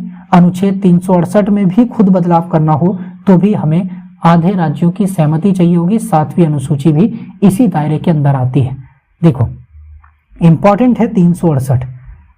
अब सवाल ये आता है कि जो आर्टिकल 368 है वो संविधान में बदलने की प्रक्रिया तो देता है, यानी कि उसकी शक्ति तो देता है, और ये भी बताता है कि किस प्रकार से इसमें संशोधन किया जा सकता है। तो क्या ये आर्टिकल 368 में भी बदलाव किया जा सकता है? क्योंकि भाई आर्टिकल 368 भी तो संविधान का भाग है, और जब ये खुद ये कहता है कि संविधान के किसी भी भाग में संशोधन किया जा सकता है, तो जाहिर सी बात है कि आर्टिकल 368 में भी संशोधन किया जा सकता है। इसकी प्रक्रिया को बदला जा सकता है, किस प्रकार से संशोधन होगा बदला जा सकता है। और ये उपबंध किसके अधीन आता है, स्पेशल मेजॉरिटी और आधे राज्यों की सहमति की प्रक्रिया से गुजरते हुए इस आर्टिकल 368 में बदलाव किया जा सकता है। ठीक है दोस्तों, अब बात करते हैं संशोधन प्रक्रिया की। किसकी? संशोधन प्रक्रिया की, कि संविधान में अमेंडमेंट का प्रोसीजर क्या है, किस प्रकार से बदला जा सकता है संविधान को। दोस्तों मैं बात कर रहा हूं संसद की और विधायिका की, हम जिक्र कर चुके हैं, विधानमंडल का जिक्र कर चुके हैं। मैं आपसे एक सवाल भी पूछ चुका हूं जिसका जवाब आप मुझे कमेंट में देंगे। दोस्तों ये आर्टिकल 300, ये तो हमें पता है कि आर्टिकल 368 संविधान में संशोधन करने की प्रक्रिया शक्ति देता है, लेकिन किसको? कौन संविधान में बदलाव करेगा? क्या नई संविधान सभा बनाई जाएगी या फिर कौन? क्या न्यायपालिका बदलेगी? अब इस व्यवस्था में प्रक्रिया को बताया गया है। देखिए हमारे यहां पर दो विधायिकाएं हैं, एक तो केंद्रीय विधायिका और दूसरी राज्य की विधायिका। ठीक है, एक केंद्र की और दूसरी राज्य की विधायिका है। अब इसका काम क्या होता है? अगर मैं सरकार के अंग की बात करूं तो सरकार के 3 अंग होते हैं, कार्यपालिका, विधायिका और न्यायपालिका। कार्यपालिका का काम होता है कि कार्य को एग्जीक्यूट करना। ठीक है, विधायिका का मतलब होता है एग्जीक्यूट, जो लेजिस्लेचर का मतलब होता है कि कानूनों का निर्माण करना, और न्यायपालिका का काम होता है कि इन दोनों के कार्यों की जांच कर सकता है, निष्पक्षता से जांच कर सकता है और लोगों को न्याय दे सकता है, और इनके द्वारा बनाया गया कौन सा कानून संविधान के दायरे में आता है और कौन संविधान के दायरे में नहीं आता, इसकी समीक्षा भी कर सकता है। इनमें सबसे इंपॉर्टेंट है विधायिका। क्यों? क्योंकि ये कानून का निर्माण करती है, और संविधान में किसी चीज को बदलना और उसके स्थान पर नई चीज लेकर आना, ये कानून का निर्माण ही के दायरे में ही आती है। तो ये तो हमें मालूम हो गया कि कानून बनाने का काम विधायिका का है। तो संसद जो ये आर्टिकल 368 है, आर्टिकल 368 भी विधायिका को ये शक्ति देता है कि संविधान में संशोधन किया जाए। अब हमारे पास 2 विधायिका हैं, केंद्र की और राज्य की। अब इन दोनों में से किसके या दोनों को शक्ति देता है? तो आप यहां पर स्पष्ट कर लें कि हमारे संविधान में संशोधन करने की शक्ति केवल केंद्रीय विधायिका के लिए है, राज्य विधायिका इसमें कोई बदलाव नहीं कर सकती। ठीक है, किसी प्रकार का कोई भी बदलाव संविधान में राज्य की विधायिका नहीं कर सकती है, राज्य विधानमंडल नहीं कर सकता है। हालांकि कुछ मामलों पर उन्हें शक्ति दी गई है कि आप अपनी सहमति दें, लेकिन बदलने की शुरुआत नहीं कर सकते। अब बात करते हैं, मैं इसको थोड़ा सा मिटा देता हूं, एक आपको प्रोसीजर समझाऊंगा। ठीक है, देखो कोई भी कानून जब बनता है तो वो एक बिल या विधेयक के रूप में सबसे पहले सामने आता है। ठीक है, यानी कि एक ब्लूप्रिंट मान ले, कानून का ब्लूप्रिंट मान ले। अब ये बिल साधारण बिल भी हो सकता है, साधारण विधेयक भी हो सकता है। ठीक है, धन विधेयक भी हो सकता है। ठीक है, वित्त विधेयक भी हो सकता है, और ये विधेयक संशोधन विधेयक भी हो सकता है। तो आज हम सिर्फ संशोधन की बात कर रहे हैं, तो संशोधन के मामले पर ही बात करेंगे। तो सबसे पहले संसद, यानी कि हमारी केंद्रीय विधायिका क्या है? संसद है। तो संसद में सबसे पहले एक बिल लाया जाएगा जिसे हम संविधान संशोधन बिल या विधेयक कहेंगे। अब ये बिल कोई भी ला सकता है, या तो गवर्नमेंट यानी कि मंत्री ला सकता है, या फिर गैर सरकारी सदस्य जो नॉन गवर्नमेंट, जो मंत्री नहीं है, वो व्यक्ति भी ला सकता है।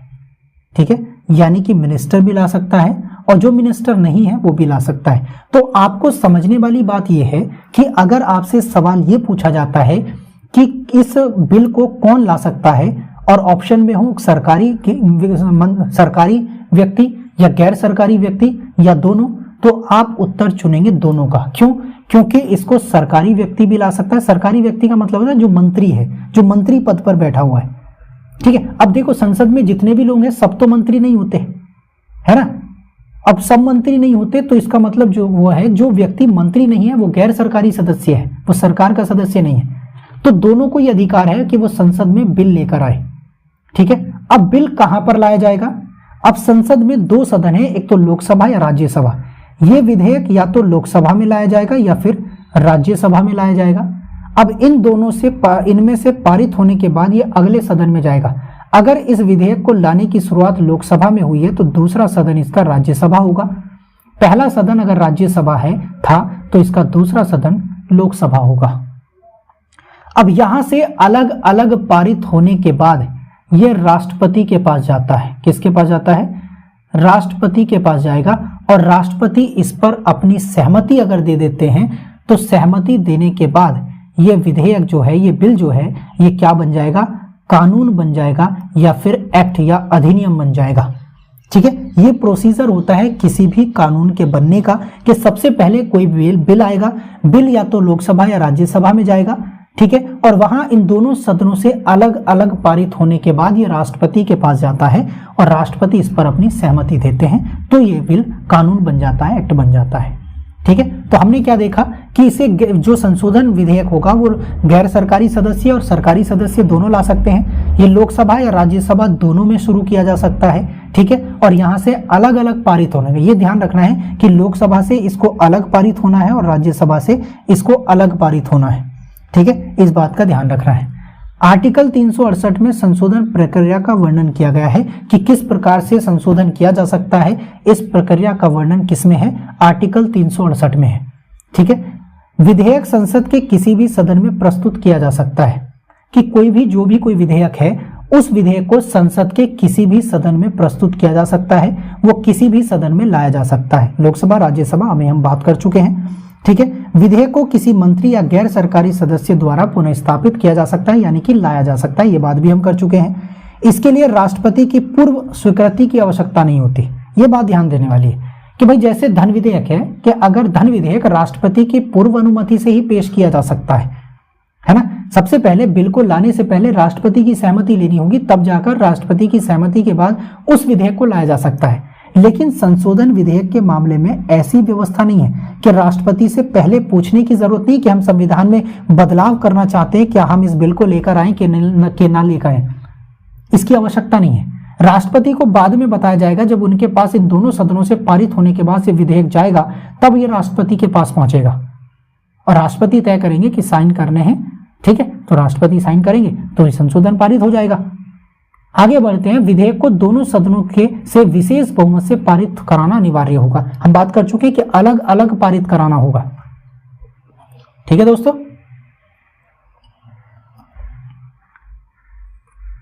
प्रत्येक सदन में विधेयक को अलग अलग पारित करना आवश्यक होगा। ये अलग नहीं है दोस्तों, ये अलग है।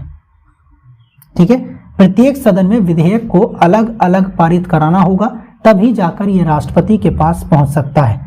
ठीक है, आगे कहा गया असहमति होने पर इस संबंध में संयुक्त बैठक का कोई प्रावधान नहीं है। देखो, सिंपल जब हम विधेयक की बात करते हैं तो सिंपल विधेयक में क्या होता है कि संयुक्त बैठक बुलाने का प्रावधान होता है। जैसे हमने बात की कि लोकसभा और राज्यसभा विधेयक को पारित करती हैं, और अगर इन दोनों में किसी विधेयक को लेकर गतिरोध उत्पन्न हो जाए, कॉन्फ्लिक्ट उत्पन्न हो जाए, लोकसभा कह रही है कि भाई हम तो पारित कर दिया, तुम भी करो, राज्यसभा कह रही है कि नहीं हम नहीं करेंगे, हमारा मन नहीं है करने का, पहले इसको बदलो जो ये प्रस्ताव है तब जाकर हम करेंगे। तो ऐसी स्थिति में राष्ट्रपति क्या करते हैं? संयुक्त बैठक बुलाते हैं कि चलो कोई बात नहीं, आप अलग अलग नहीं मानेंगे तो आप दोनों की हम एक संयुक्त बैठक बुला लेते हैं, और उस संयुक्त बैठक के लोकसभा और राज्यसभा दोनों लोग बैठते हैं और दोनों लोगों से एक साथ वोटिंग कराई जाती है, और जिसकी वोटिंग ज्यादा, जिस पक्ष में भी वोट ज्यादा होंगे उसी पक्ष को मान लिया जाएगा कि इसको कानून बनाना है कि नहीं बनाना। लेकिन संविधान संशोधन के विधेयक में संयुक्त बैठक बुलाने का कोई प्रावधान नहीं है। यह बात आप ध्यान रखना। किसी भी तरीके से आप अगर नींद में भी आपसे कोई पूछे कि संशोधन विधेयक के मामले में क्या संयुक्त बैठक बुलाई जा सकती है, तो नींद में भी आपके मुंह से यही निकलना चाहिए कि नहीं बुलाई जा सकती। ठीक है, ये बात अपने दिमाग में बिठा लो कि संयुक्त बैठक संविधान संशोधन विधेयक के मामले में नहीं बुलाई जा सकती। किसी भी ज्वाइंट कमेटी को बुलाने का प्रावधान नहीं है। ठीक है, कॉन्स्टिट्यूशनल अमेंडमेंट बिल में अगर विधेयक पर राज्य विधानमंडलों की संस्तुति आवश्यक हो तो विधानमंडलों से सामान्य बहुमत से पारित होना चाहिए। देखिए, अब बात आई थी विशेष बहुमत की, है ना। अब यहां से यानी कि राज्यसभा और लोकसभा ने स्पेशल मेजोरिटी से तो पारित कर दिया और करके राज्य की विधानमंडलों को भेज दिया कि भाई जो तुम्हारी संस्तुति की आवश्यकता है आप इसको क्या करें, इस पर अपना विचार दें, अपनी सहमति दें। लेकिन ये अभी तक हमने नहीं जाना कि विधानमंडल विशेष बहुमत से पारित अपनी सहमति देगी या सामान्य बहुमत से। तो यहां पर यह कहा गया कि राज्यसभा और लोकसभा यानी कि संसद तो विशेष मेजोरिटी से पारित करेगी विधेयक, लेकिन अगर उस विधेयक पर राज्य विधानमंडलों की आवश्यकता हो, उनकी सहमति की आवश्यकता हो, तो उन्हें विशेष बहुमत की आवश्यकता नहीं है। उन्हें उस संस्तुति विशेष बहुमत में देने की जरूरत नहीं है। वो सिर्फ सिंपल मेजोरिटी से ऐसा कर सकते हैं, यानी कि विधानमंडल में उस समय 100 सदस्य हैं तो 51 सदस्यों के हस्ताक्षर आप करा के हमें वापस भेज दो, हम मान लेंगे कि भाई आपने पारित कर दिया है और आप सहमत हैं संशोधन विधेयक से। ठीक है, तो लोकसभा राज्यसभा विशेष मेजोरिटी से पारित करेगी, लेकिन राज्यों के विधानमंडल सामान्य बहुमत से अपनी संस्तुति दे सकते हैं। ठीक है, इसके बाद विधेयक राष्ट्रपति की सहमति के लिए भेजा जाता है और राष्ट्रपति इस पर अपनी सहमति देंगे। देखिए, राष्ट्रपति के पास आपने देखा होगा विधेयक के मामले में वीटो पावर्स होती है। हम राष्ट्रपति का पूरा चैप्टर कवर कर चुके हैं। अगर आपको फुल डिटेल में राष्ट्रपति को पढ़ना हो तो राष्ट्रपति वाले वीडियोस जाकर आप देख सकते हैं, मैं डिस्क्रिप्शन में लिंक दे दूंगा, आप देख लेना उसमें जाके। उसमें हमने सारी चीजों को बताया है कि राष्ट्रपति की वीटो पावर क्या होती है, किस प्रकार से राष्ट्रपति अपनी वीटो शक्ति का प्रयोग कर सकता है। ठीक है, बात चल रही है संशोधन विधेयक की, तो राष्ट्रपति विधेयक पर अपनी सहमति देंगे। राष्ट्रपति विधेयक को ना तो अपने पास रख सकते हैं और ना ही पुनर्विचार के लिए वापस लौटा सकते हैं। राष्ट्रपति के पास पॉकेट वीटो जो होती है, उस पॉकेट वीटो का मतलब होता है कि राष्ट्रपति किसी विधेयक को पर अपनी सहमति अपने पास रख लेना, ना तो उस पर हस्ताक्षर करना, ना उसे मतलब खारिज करना। लेकिन राष्ट्रपति की एक और वीटो पावर होती है जो उसे पुनर्विचार के लिए वापस भेजती है। मतलब ये कि अगर किसी बिल में राष्ट्रपति को ये लगता है कि इसमें एक नंबर का पॉइंट में कुछ गड़बड़ है, उसको बदला जाना चाहिए, या सामान्य परिस्थितियों के हिसाब से के अनुकूल नहीं है ये पॉइंट, तो राष्ट्रपति क्या करेगा, उसे पुनर्विचार के लिए वापस लौटा देगा संसद को कि भाई इस पॉइंट पर आप दोबारा विचार करो और विचार करने के बाद मुझे भेजो। ये दूसरे विधेयक के मामलों में ऐसा हो सकता है, लेकिन संशोधन विधेयक के मामले में नहीं हो सकता। संशोधन विधेयक के मामले में राष्ट्रपति को अपने हस्ताक्षर करने ही होंगे। वो ना तो संसद को पुनर्विचार के लिए लौटा सकता है, यानी कि रिव्यू के लिए नहीं लौटा सकता, और ना ही अपने पास उसे रोक कर रख सकता है। तो क्या करेगा, उस पर अपनी सहमति देगा। राष्ट्रपति की सहमति के बाद विधेयक अधिनियम बन जाता है। हमने बात की थी कि किसी बिल को विधेयक क्या है, बिल है, और अधिनियम क्या है, एक्ट है। एक्ट बनने की शुरुआत हमेशा बिल से होती है। ये बात ध्यान रखना कि अगर एक्ट बना है कोई चीज, अगर कोई कानून बना है, कोई एक्ट बना है, तो उसकी शुरुआत विधेयक या बिल से हुई होगी। ठीक है, तो ये जो बिल होगा अधिनियम बन जाएगा। तो आगे देखते हैं कि मूल अधिकारों में संशोधन की सीमाएं क्या हैं और उनका औचित्य क्या है। सबसे पहली बात तो यह कि प्रारंभ से ही मूल अधिकारों में संशोधन काफी विवादित मुद्दा रहा है। मूल अधिकार ऐसा चैप्टर है संविधान में जिसको लेकर सबसे ज्यादा विवाद हुआ है संशोधन को लेकर। ठीक है, बहुत बार ये मामला सुप्रीम कोर्ट में गया है। ठीक है, कि संशोधन हो सकता है कि नहीं हो सकता मूल अधिकारों में, क्या लोगों के अधिकार छीने जा सकते हैं कि नहीं छीने जा सकते हैं, है ना। तो काफी विवादित मुद्दा रहा है। समय समय पर संसद और न्यायपालिका के मतों में भी बदलाव देखा गया है कि समय समय पर जैसे जैसे मामले सुप्रीम कोर्ट के समक्ष गए तो उन्होंने कुछ को अपना पुराने निर्णय को बदल दिया। ठीक है, कुछ नया निर्णय दे दिया, कोई नई अवधारणा लेकर आ गई, और उन निर्णयों को बदलने का संसद का भी मामला रहा है कि संसद के मत भी बदलते रहे हैं। सुप्रीम कोर्ट ने कोई फैसला सुनाया, सरकार का मन किया कि नहीं बदलेंगे इसको, तो संशोधन के माध्यम से बदल दिया। ऐसा भी हुआ है। और इसके संदर्भ में सबसे बड़ा सवाल यह है कि मूल अधिकार संशोधनीय है कि नहीं है। यह सबसे बड़ा मामला होता रहा है कि भाई अगर संविधान में संशोधन हो रहा है तो क्या मूल अधिकार बदले जा सकते हैं, क्या लोगों के अधिकार छीने जा सकते हैं। फंडामेंटल राइट जो हमें प्राप्त हुए हैं, हमारे जो मूल हैं, जो हमें अपना विकास करने के लिए हमें प्राप्त हुए हैं, क्या वो हमसे कोई छीन सकता है। जबकि हमें तो ये कहा गया था कि अगर कोई अधिकार छीनता है, क्योंकि अनिवार्य है, और अनिवार्य चीज ये है कि अगर आपसे कोई छीन रहा है तो आप अदालत जा सकते हैं। लेकिन जब हमसे बात आती है कि मूल अधिकारों में संशोधन करके हमसे हमारे अधिकारों को छीना जा रहा है, तो हम कहाँ जाएंगे, अदालत जाएंगे कि नहीं जाएंगे। तो इसीलिए ये सवाल सबसे ज्यादा विवादित रहा है, या इसके चर्चा में रहा है कि क्या मौलिक अधिकार संशोधनीय है, क्या इनमें संविधान में के जो ये भाग 3 है इसमें बदलाव किया जा सकता है या नहीं किया जा सकता। सर्वोच्च न्यायालय ने इस संबंध में कई तर्क प्रस्तुत किए हैं। यानी समय समय पर मामले के अकॉर्डिंग जैसे जैसे सुप्रीम कोर्ट के समक्ष मामला आता गया, सुप्रीम कोर्ट ने अपने निर्णयों को लोगों के सामने रखा। इसमें एक व्यक्ति थे जस्टिस हंसराज खन्ना। इन जस्टिस हंसराज खन्ना ने अपना एक विचार दिया और कहा कि संविधान के संशोधन का आशय यह है कि पुराने संविधान का मूल स्वरूप बना रहे तथा उसमें परिस्थिति जन्य कुछ परिवर्तन किए जाएं। इन्होंने ये कहा, जस्टिस खन्ना ये न्यायाधीश थे, ठीक है, ये इनकी फोटो है। इन्होंने क्या कहा कि संविधान का संशोधन का आशय यह है कि संविधान का जो मूल रूप है, यानी जो संविधान का बेस है, वो बरकरार रहना चाहिए।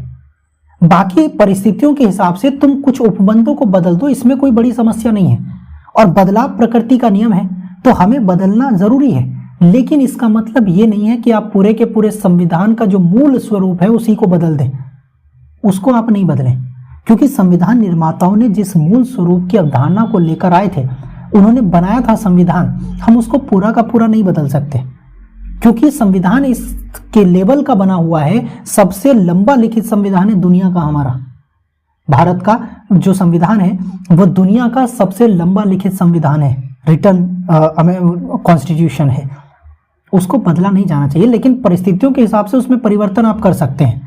आर्टिकल 368 के अर्थ को ऐसे रूप में नहीं देखा जा सकता जिससे कि वह स्वयं संविधान को ही समाप्त करने का साधन बन जाए।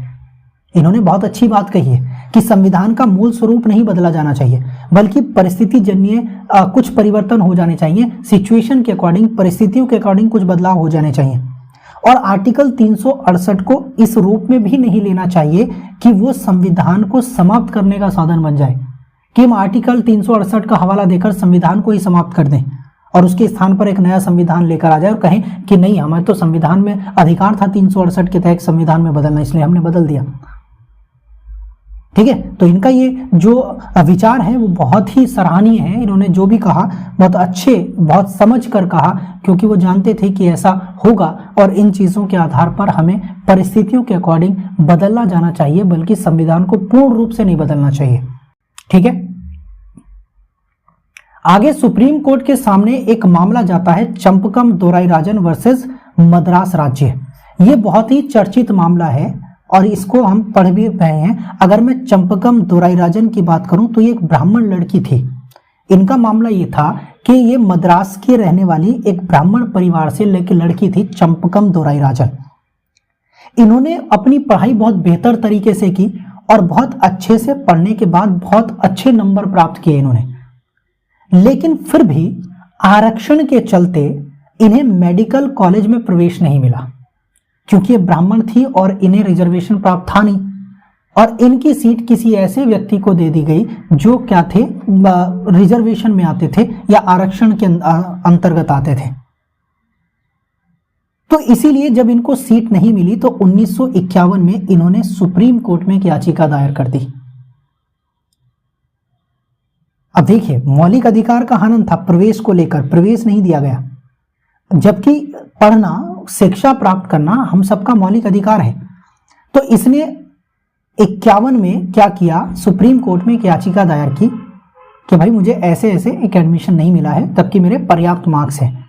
इसमें सर्वोच्च न्यायालय ने शिक्षण संस्थाओं में पिछड़े वर्गों के आरक्षण को समानता के अधिकार के उल्लंघन के आधार पर अवैध घोषित कर दिया।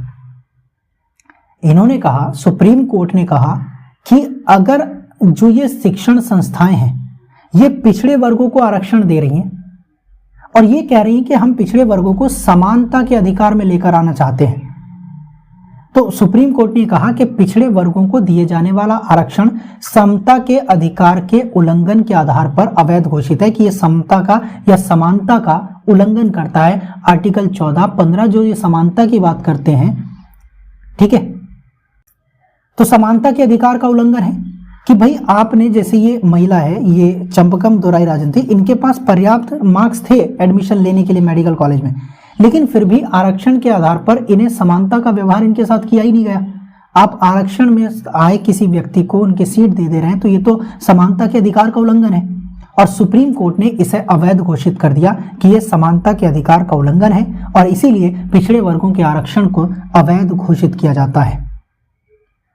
ये बात सरकार को हजम नहीं हुई और सरकार ने इसके बाद क्या किया, संसद ने प्रथम संविधान संशोधन ही कर दिया आरक्षण को वैध बनाने के लिए, कि सुप्रीम कोर्ट ने जो ये आरक्षण को समाप्त किया था शिक्षण संस्थाओं में, सरकार को ये पसंद नहीं आया उनका मामला, और सरकार ने क्या किया, 1951 में ही पहला संविधान संशोधन किया संसद ने और कह दिया कि आज से आरक्षण वैध होगा, क्योंकि आरक्षण उन लोगों के लिए है जो निचले तबके के लोग हैं, जो पिछड़े वर्ग के लोग हैं, उनको समान स्थिति में लेकर आने का एक प्रयास है जिसे अवैध घोषित नहीं किया जा सकता। तो यानी कि यहाँ पर झगड़ा देखिए, कॉन्फ्लिक्ट देख रहा हूं, एक तरफ सुप्रीम कोर्ट कुछ कह रही है और दूसरी तरफ संसद उसके निर्णय को बदल दे रही है। आप यकीन करिए, आप देख पा रहे हैं, सोच पा रहे हैं कि उस समय संसद को कितनी पावर थी कि सुप्रीम कोर्ट के निर्णय को बदल दिया जा रहा है। और सुप्रीम कोर्ट ने जो निर्णय दिया, अवैध घोषित किया समता के अधिकार के आधार पर, उल्लंघन के आधार पर आरक्षण को, संसद ने उसे वैध बना दिया 1951 में पहले संविधान संशोधन के आधार पर। तो यहां पर पहला संविधान संशोधन जो हुआ वो सर्वोच्च न्यायालय के निर्णय को निष्प्रभावी बनाने के लिए किया गया। अब उसके बाद एक और मामला सुप्रीम कोर्ट में जाता है, शंकरी प्रसाद वर्सेस भारत संघ। 1951 में ही एक और मामला सुप्रीम कोर्ट के पास गया शंकरी प्रसाद के द्वारा, और इस मामले को चुनौती, ये बहुत अच्छा मामला था, इसको समझने की कोशिश करते हैं कि सुप्रीम कोर्ट के क्या निर्णय थे, क्या सरकार ने क्या निर्णय लिया, सरकार ने क्या किया इसके मामले में। तो जानते हैं कि इस मामले में 1951 के प्रथम संशोधन को चुनौती दी गई, ठीक है, क्योंकि इसमें आर्टिकल 31 में भी संशोधन किया गया था, अनुच्छेद 31 जो संविधान जो संपत्ति का अधिकार है।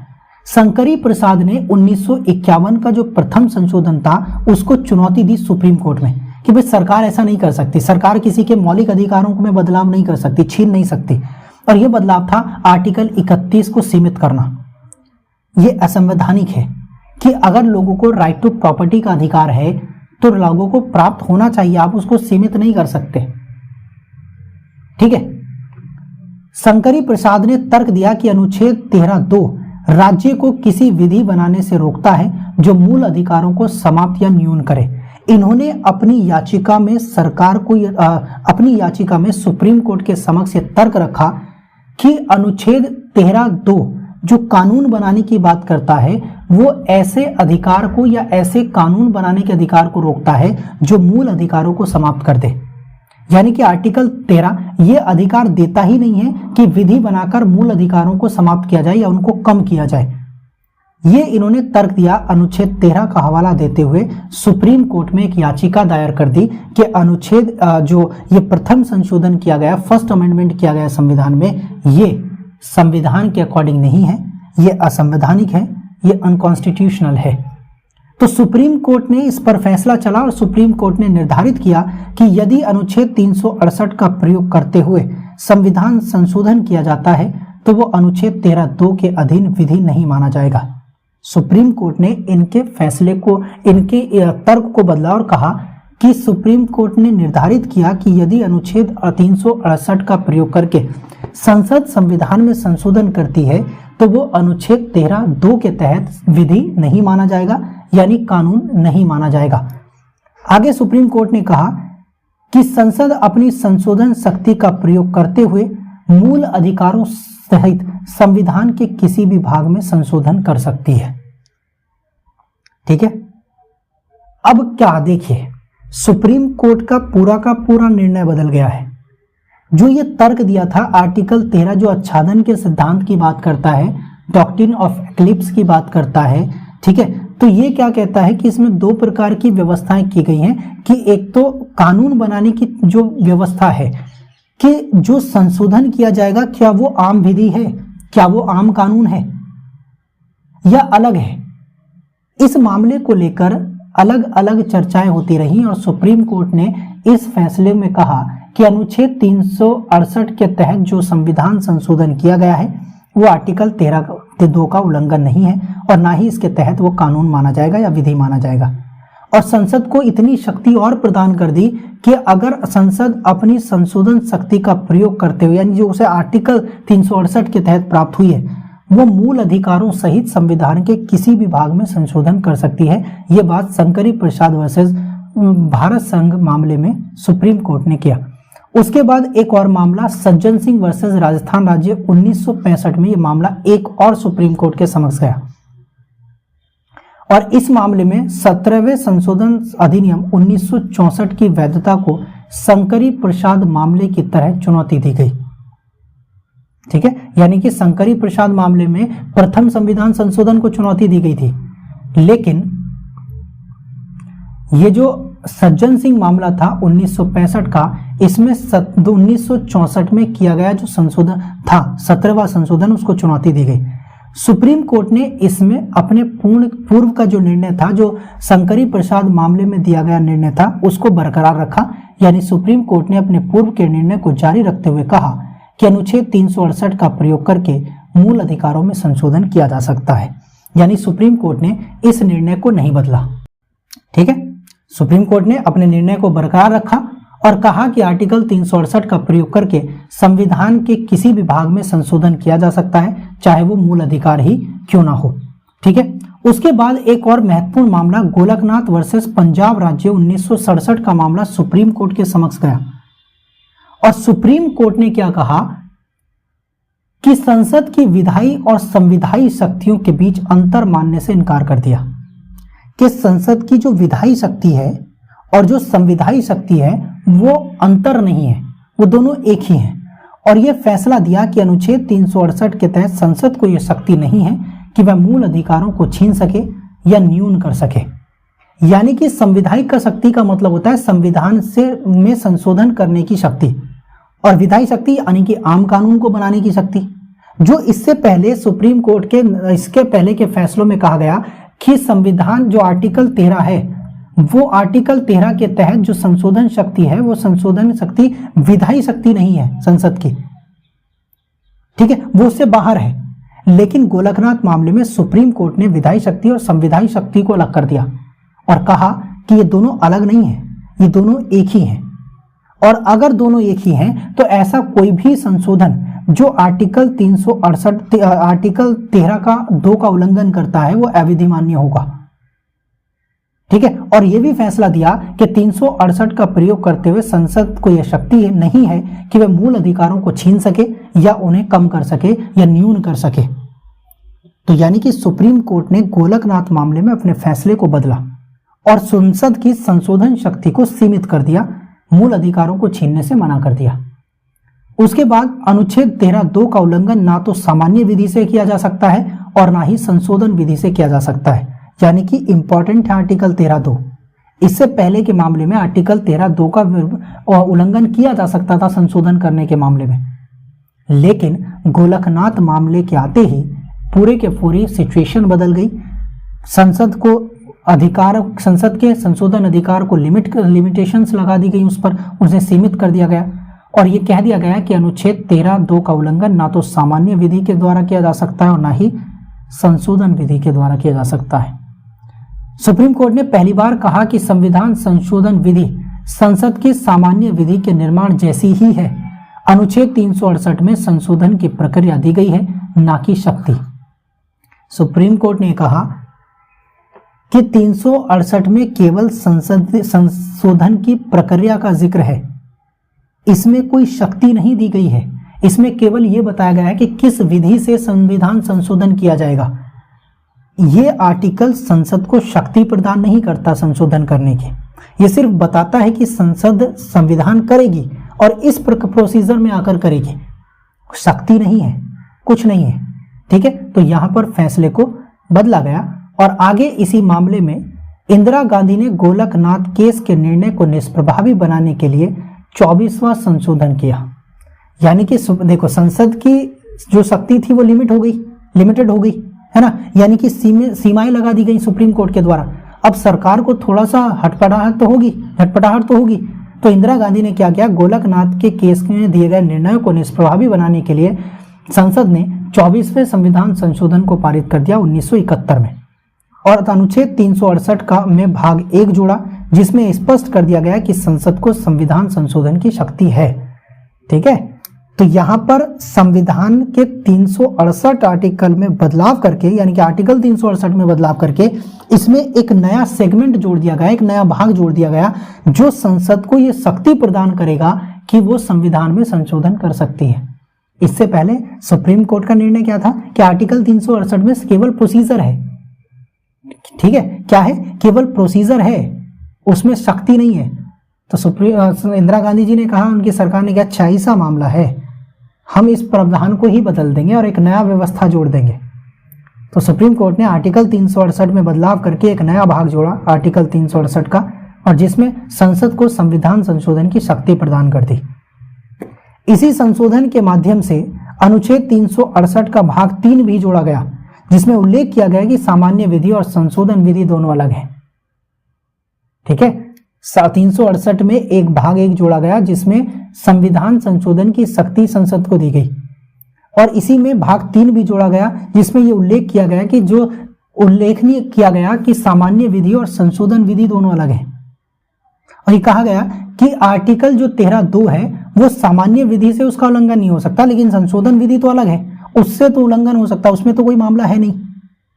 ठीक है, तो क्या कर दिया गया, भाग 1 और भाग 3 के माध्यम से संसद की शक्ति या सरकार की शक्ति को और विस्तारित कर दिया गया गोलकनाथ मामले में। अब उसके बाद एक और मामला आता है जिसे केशवानंद भारती मामला कहते हैं। बहुत ही इंपॉर्टेंट मामला है और आज तक की सबसे बड़ी संवैधानिक कॉन्स्टिट्यूशन बेंच ने इसका क्या किया था, इसका फैसला सुनाया था। आज तक की सबसे बड़ी बेंच थी केशवानंद भारती का जो मामला था उसमें निर्णय देने वाली। अब ये केशवानंद भारती वर्सेस केरल राज्य का मामला था 1973 का। ये केशवानंद भारती है जो केरल में एक मठ के मठाधीश हुआ करते थे, और ये मामला था मठ की जमीन को लेकर। सरकार उसका अतिक्रमण कर रही थी, या ये कहें कि सरकार कुछ काम कर रही थी जिसके लिए उनकी जमीनों का कोई मामला था, संपत्ति के अधिकार का कोई मामला था, और ये मामला सुप्रीम कोर्ट में जाता है केशवानंद भारती के द्वारा। ये याचिका डालते हैं। सुप्रीम कोर्ट ने तत्कालीन न्यायाधीश थे उस समय SM सीकरी, उनकी अध्यक्षता में 13 न्यायाधीशों की संवैधानिक पीठ बैठी थी जिसने इस मामले को संचालित किया था। 13 जज थे। आज तक इतनी बड़ी बेंच नहीं बैठी है सुप्रीम कोर्ट की कभी भी, और उसके अध्यक्ष थे SM सीकरी। ये न्यायाधीश थे उस समय के तत्कालीन न्यायाधीश हुआ करते थे सुप्रीम कोर्ट के SM सीकरी। इनकी अध्यक्षता में 13 जजों की संवैधानिक पीठ ने इस मामले का सुनवाई की थी। 24वें संशोधन को विधिमान्य ठहराते हुए इस मामले में क्या किया गया कि 24वें संशोधन को विधिमान्य ठहराते हुए गोलकनाथ मामले में दिए गए निर्णय को पलट दिया और कहा कि सामान्य विधि और संशोधन विधि में अंतर होता है। ठीक है, यानी कि 24वें संशोधन में इस मामले में सुप्रीम कोर्ट ने 24वें संशोधन को विधिमान्य ठहरा दिया, जो उसमें यह भी संशोधन किया गया था कि भाई सामान्य विधि और संशोधन विधि दोनों अलग हैं। ये बात की गई थी, ये बदलाव किया गया था आर्टिकल 368 में भाग 1 और भाग 3 जोड़कर, यही तो बातें की गई थी। तो सुप्रीम कोर्ट ने इनको विधिमान्य माना और कहा कि ये ठीक है, इसमें कोई दिक्कत नहीं है, और सामान्य विधि और संशोधन विधि दोनों अलग हैं, अंतर माना। ठीक है, और गोलकनाथ मामले को पलट दिया, क्योंकि गोलकनाथ मामले में भी तो यही कहा गया था कि सामान्य विधि और संशोधन विधि एक ही है, इनमें कोई अंतर नहीं है। तो केशवानंद भारती मामले में गोलकनाथ मामले के निर्णय को बदला गया। ठीक है, सुप्रीम कोर्ट ने अपना पूर्व का निर्णय बदल दिया, और इसके आगे सुप्रीम कोर्ट ने यह भी स्वीकार किया कि अनुच्छेद 368 में केवल संशोधन प्रक्रिया ही नहीं बल्कि संशोधन की शक्ति भी प्राप्त है। यानी कि 24वें संशोधन के द्वारा, यानी कि मैं बात करूं कि ये जो संशोधन 24वां किया गया था 1971 में, जो हमने ये बात की है, ये हमने बात की थी, तो ये जो बदलाव किया गया सुप्रीम कोर्ट ने इन दोनों बदलाव को स्वीकार कर लिया केशवानंद भारती मामले में, और कह दिया कि चलो ठीक है, शक्ति आपके पास है, 368 में शक्ति है, केवल प्रक्रिया ही नहीं बल्कि शक्ति भी दी गई है, और संशोधन कर सकती है संविधान में, किसी भी भाग में संशोधन कर सकती है संसद। ठीक है, सुप्रीम कोर्ट ने यह भी माना कि संसद 368 के अंतर्गत संविधान के किसी भी भाग को परिवर्तित कर सकती है। लेकिन यहां पर सुप्रीम कोर्ट ने एक नई अवधारणा का प्रतिपादन किया जिसे आधारभूत ढांचे का कहा गया, बेसिक स्ट्रक्चर कहा गया। सुप्रीम कोर्ट ने इस फैसले में यह तो कह दिया कि संसद आर्टिकल 368 का प्रयोग करके संविधान में संशोधन कर सकती है, परिवर्तन कर सकती है किसी भी भाग में, चाहे वो मौलिक अधिकार ही क्यों ना हो, लेकिन वो संशोधन आधारभूत ढांचे का उल्लंघन नहीं होना चाहिए। यहाँ पे सरकार ने एक नई अवधारणा दी, सुप्रीम कोर्ट ने एक नई अवधारणा दी बेसिक स्ट्रक्चर की, आधारभूत ढांचे की। ठीक है, सुप्रीम कोर्ट ने इस मामले में मूल ढांचे, आधारभूत ढांचे या मौलिक संरचना का प्रतिपादन किया जिसे बेसिक स्ट्रक्चर कहा गया। आधारभूत ढांचे के प्रतिपादन करते समय सुप्रीम कोर्ट ने यह माना कि संसद की संशोधन की शक्ति सीमित है। आपको भले ही आर्टिकल 368 में शक्ति प्रदान की गई है, लेकिन संशोधन की शक्ति जो है वो क्या है, सीमित है संसद की, और वो किससे सीमित है, आधारभूत ढांचे से सीमित है। सुप्रीम कोर्ट ने 25वें संशोधन के उस भाग को असंवैधानिक घोषित कर दिया जिसके द्वारा न्यायिक पुनरावलोकन को प्रतिबंधित करने का प्रयास किया गया था।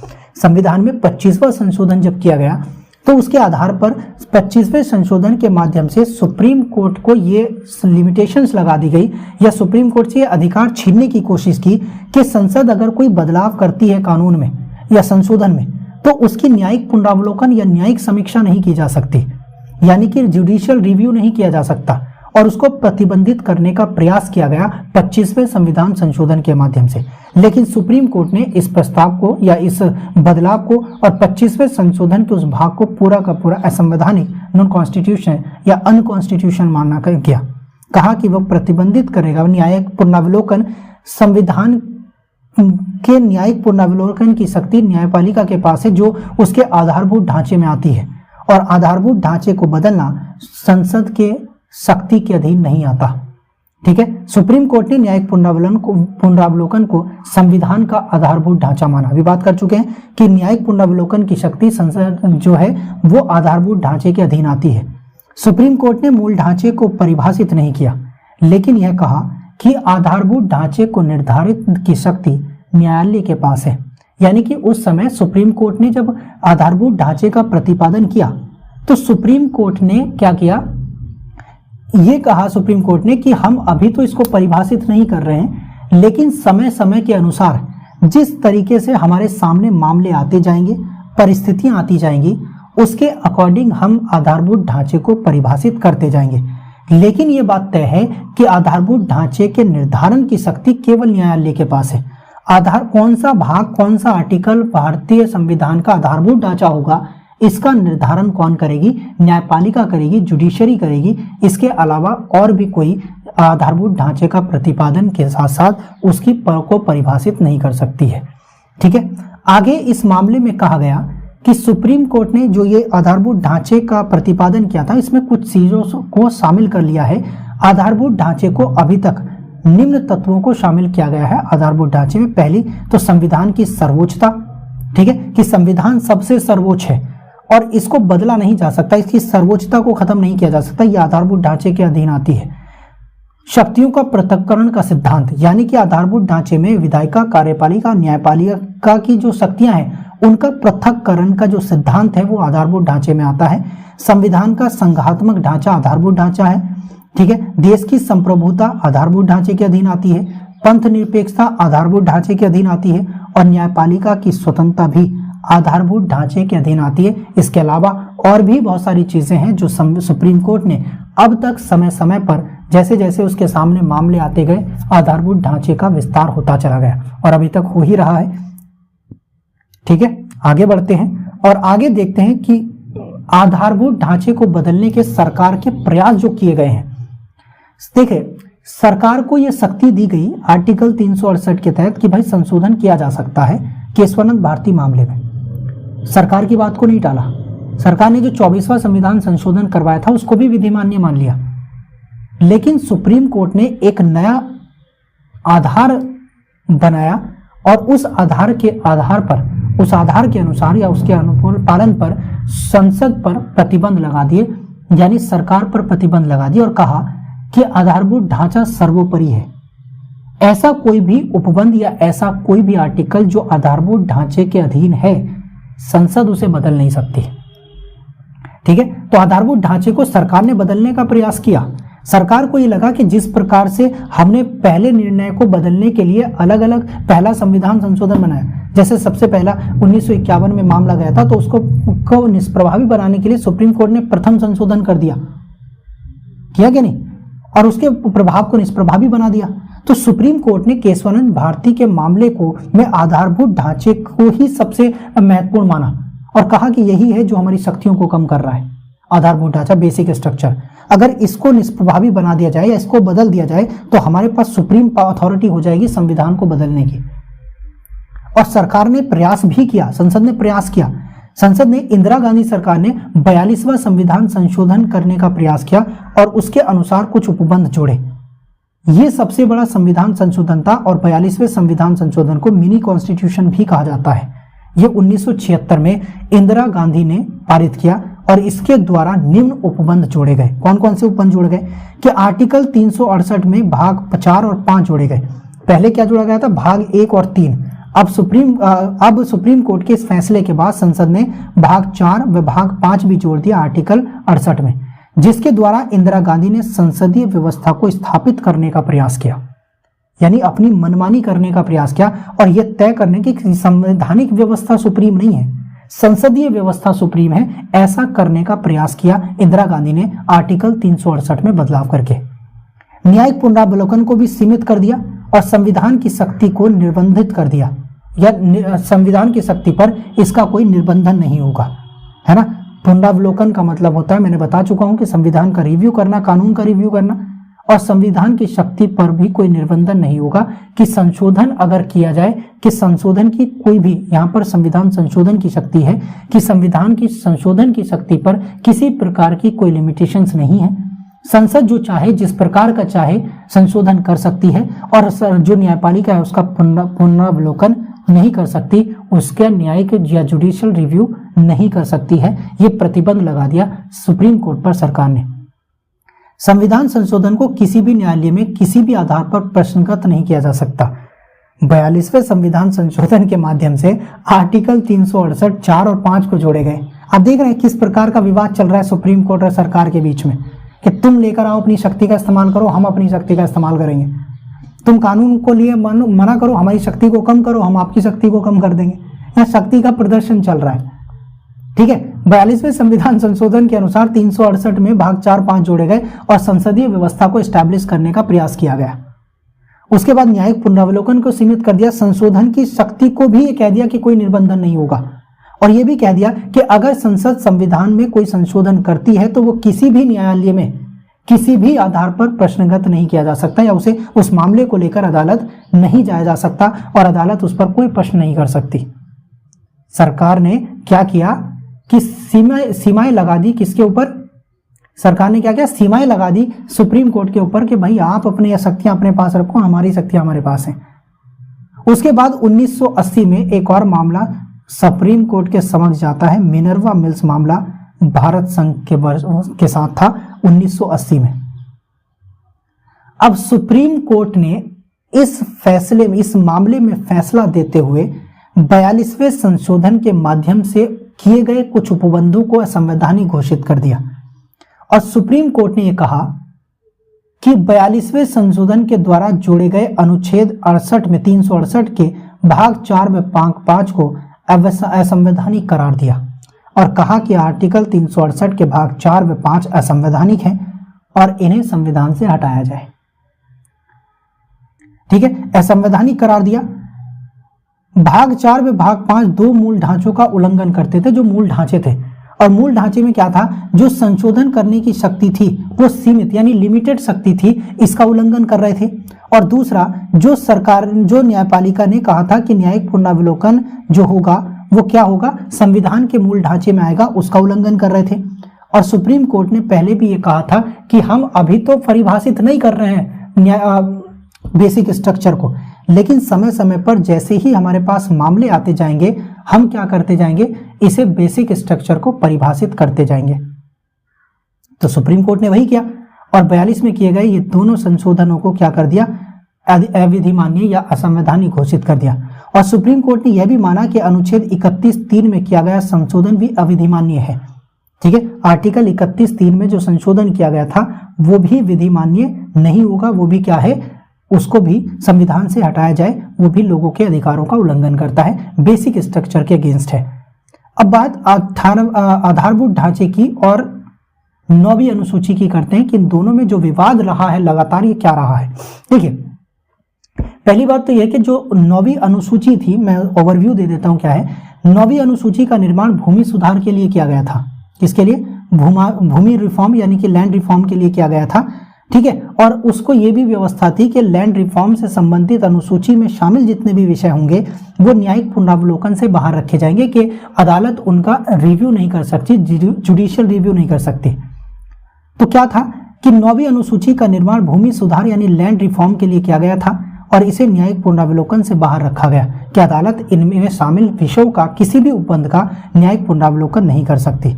भूमि सुधार अधिनियमों का निर्माण राज्य सरकारों के द्वारा किया गया, यानी कि जो भूमि सुधार अधिनियम बनाए गए उनका निर्माण राज्य सरकारों के द्वारा किया गया, ठीक है। जबकि संसद ने संशोधन कर इन अधिनियमों को 9वीं अनुसूची में शामिल कर दिया, यानी कि जो राज्य सरकारें थी, राज्य सरकारों ने जो भूमि सुधार अधिनियम बनाए थे उन अधिनियमों में संसद ने संविधान का संशोधन करके उन सभी उपबंधों को 9वीं अनुसूची में शामिल कर दिया, ताकि आधारभूत ढांचे के अंदर ये ना आ सके और न्यायिक पुनरावलोकन इनका ना किया जा सके। सरकार ने ऐसे अधिनियमों को भी इस अनुसूची में शामिल करना प्रारंभ कर दिया जिसका भूमि सुधार से कोई सरोकार नहीं था।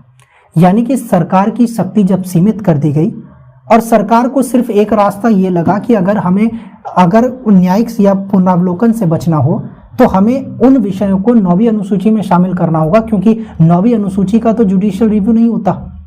तो सरकार ने लैंड रिफॉर्म के चलते या लैंड रिफॉर्म के अलावा भी कई ऐसे उपबंध इसमें डालने शुरू कर दिए जो भूमि सुधार से सरोकार ही नहीं रखते थे, उसके आसपास भी नहीं थे, जिनका लैंड रिफॉर्म से कोई मतलब ही नहीं था, जिसका सीधा मतलब ये देखा गया कि सरकार 9वीं अनुसूची का मिसयूज कर रही है, ठीक है।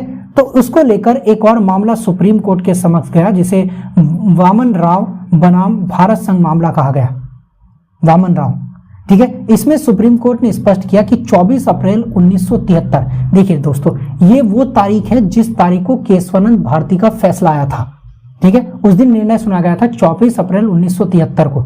तो सुप्रीम कोर्ट ने कहा से पहले किए गए संशोधन विधिमान्य रहेंगे, यानी कि ये कहा गया कि 24 अप्रैल 1973 में 9वीं अनुसूची में जो किए गए संशोधन है सरकार वो तो विधिमान्य रहेंगे, यानी कि सरकार ने जो कर दिया वो कर दिया। सुप्रीम कोर्ट भी ये कहा कि वो विधिमान्य रहेंगे, उन्हें नहीं हटाया जाएगा। लेकिन इस तिथि के बाद से, यानी कि 24 अप्रैल 1973 के बाद से कोई भी अधिनियम जिसे 9वीं अनुसूची में शामिल किया जाएगा उसकी न्यायिक समीक्षा की जा सकेगी। सुप्रीम कोर्ट ने माना 24 अप्रैल 1973 से पहले तक जितने मामले 9वीं अनुसूची में शामिल थे हम उनका रिव्यू नहीं करेंगे, लेकिन इस तारीख के बाद जो भी विषय इस 9वीं अनुसूची में जोड़ा गया है या जोड़ा जाएगा आगे, वो न्यायिक समीक्षा के अधीन आएगा, यानी कि उनकी न्यायिक समीक्षा की जा सकती है। सुप्रीम कोर्ट ने यह भी माना कि अनुच्छेद 31(3) में किया गया संशोधन भी अविधि मान्य है, उसको क्या किया जाए, उसको समाप्त किया जाए, वो अविधि मान्य है और वो कानून के अगेंस्ट है, ठीक है। मौलिक अधिकारों में उल्लंघन हो रहा है या मतलब मौलिक अधिकारों में संशोधन हो रहा है, तो ये मौलिक अधिकारों में संशोधन है, ठीक है। और ये संशोधन लैंड रिफॉर्म से संबंधित है, यानी कि आर्टिकल 31 क्या है, भूमि राइट से संबंधित है, यानी प्रॉपर्टी से संबंधित, संपत्ति के अधिकार से संबंधित है, इसमें संशोधन अविधि मान्य है। उसके बाद एक और मामला सुप्रीम कोर्ट के समक्ष जाता है जिसे IR कोयलो वर्सेस तमिलनाडु 2007 का मामला है, ठीक है। इसे जाना जाता है IR कोयलो वर्सेस तमिलनाडु राज्य, ठीक है। इस मामले में सुप्रीम कोर्ट ने क्या किया कि 2007 में तमिलनाडु सरकार के द्वारा एक विधि को, जो निर्मित एक विधि थी, उसको 9वीं अनुसूची में शामिल कर दिया गया। यानी 2007 में तमिलनाडु की सरकार ने एक कानून का निर्माण किया, एक विधि बनाई, ठीक है। और उस विधि को जो केंद्र सरकार थी उसने क्या किया, अनुसूची 9 में शामिल कर दिया, 9वीं अनुसूची में शामिल कर दिया। और IR कोयलो ने द्वारा इस मामले को चुनौती दी गई सुप्रीम कोर्ट ने, ठीक है। सुप्रीम कोर्ट में चुनौती दी गई कि तमिलनाडु सरकार ने ये मामला बनाया था, ये कानून बनाया था और उसे 9वीं अनुसूची में शामिल कर लिया गया।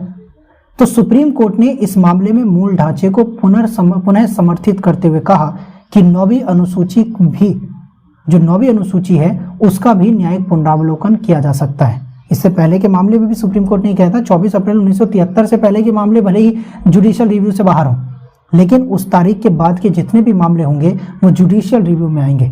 सुप्रीम कोर्ट ने ये बात इस मामले में भी बरकरार रखी। और वर्तमान में संविधान का ऐसा कोई भी भाग नहीं है जो न्यायिक पुनरावलोकन के दायरे से बाहर हो, यानी कि वर्तमान में जो पूरा का पूरा संविधान है वो पूरा का पूरा संविधान जुडिशियल रिव्यू के दायरे में आता है, न्यायिक पुनरावलोकन के क्षेत्राधिकार में आता है और किसी भी आर्टिकल, किसी भी उपबंध का पूर्ण न्यायिक पुनरावलोकन कर सकती है केंद्र सरकार के द्वारा। जो भी मामले बदले गए हैं उनको सुप्रीम कोर्ट अपने दायरे में लेकर आ सकती है और उनका न्यायिक पुनरावलोकन कर सकती है। अब आधारभूत ढांचे के कुछ आलोचनाएं भी की गई हैं, लोगों ने माना है कि भाई आलोचना की गई है आलोचकों का पक्ष है, यानी कि जो आधारभूत ढांचे के विपक्ष में है, उन्होंने अपना तर्क दिया कि न्यायपालिका ने संसद की संशोधन शक्ति को सीमित कर दिया है आधारभूत ढांचे से, जो इसकी आलोचना का एक विषय है। यानी लोगों ने माना कि संशोधन की शक्ति है संसद के पास, और आर्टिकल 368 ऐसा खुद कहता है कि संशोधन करेगा कौन करेगा, संसद करेगी। तो फिर न्यायपालिका आधारभूत ढांचे के प्रावधान को लाकर शक्ति को सीमित क्यों कर रही है संसद की।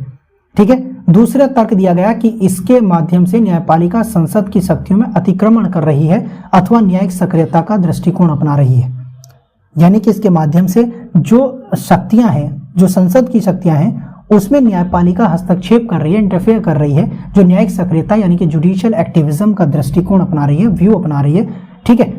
तीसरा तर्क यह दिया गया कि न्यायपालिका ने स्वयं माना कि शक्तियों का पृथक्करण संविधान का आधारभूत ढांचा है, लेकिन न्यायालय इसकी अवहेलना कर रही है। ठीक है। यानी कि सुप्रीम कोर्ट ने, देखिए हमने देखा था कि जो शक्तियों का पृथक्करण है, वो शक्तियों का पृथक्करण आधारभूत ढांचे के दायरे में सुप्रीम कोर्ट ने खुद कहा है, लेकिन आलोचकों ने कहा कि संसद इस शक्ति को सीमित करके या फिर न्यायिक पुनरावलोकन के माध्यम से, जुडिशियल एक्टिविज्म के माध्यम से सरकार, न्यायपालिका जो है सरकार के मामले में हस्तक्षेप कर रही है, जो अपने ही द्वारा किए गए एक निर्णय की अवहेलना है। ठीक है। अब इस मामलों पर सुप्रीम कोर्ट ने अपना तर्क दिया और कहा कि ऐसा नहीं है। अब जरा बात की गंभीरता को समझने की कोशिश करें।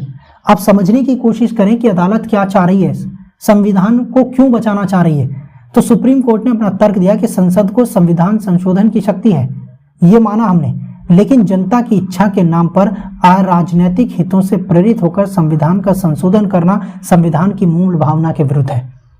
यानी सुप्रीम कोर्ट ने कहा कि हमने मान लिया कि संशोधन करने की शक्ति संसद के पास है, लेकिन जनता की मर्जी के नाम लेकर या जनता का नाम लेकर आप अपने राजनीतिक हितों को प्रेरित कर रहे हैं, अपने राजनीतिक हितों की पूर्ति कर रहे हैं, और उनकी पूर्ति के लिए आप संशोधन कर रहे हैं, तो वो तो मूल भावना के खिलाफ है, ये तो संविधान के अगेंस्ट है, संविधान निर्माताओं की भावनाओं के अगेंस्ट है। आप ऐसा क्यों कर सकते हैं। ठीक है। तो दूसरा, सुप्रीम कोर्ट ने कहा कि सर्वोच्च न्यायालय संविधान का संरक्षक है। ठीक है। तो संविधान की रक्षा करना सुप्रीम कोर्ट का क्या है, एक कर्तव्य है, और उसका संरक्षक है जो सिक्योर रखेगा संविधान को। तीसरा तर्क दिया कि संविधान संशोधन के नाम पर संविधान के विनाश की अनुमति नहीं दी जा सकती, कि हम संविधान में संशोधन करने के नाम पर आप संशोधन का विनाश कर दें, हम ऐसा नहीं कर सकते, ऐसी शक्ति आपको नहीं दे सकते। क्यों? क्योंकि हम संविधान के रक्षक हैं। ठीक है।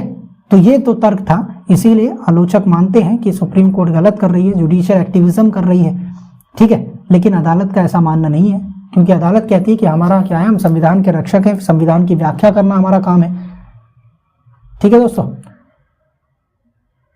चलिए दोस्तों, शुक्रिया आपका वीडियोस देखने के लिए, और मिलते हैं अगले नए चैप्टर में।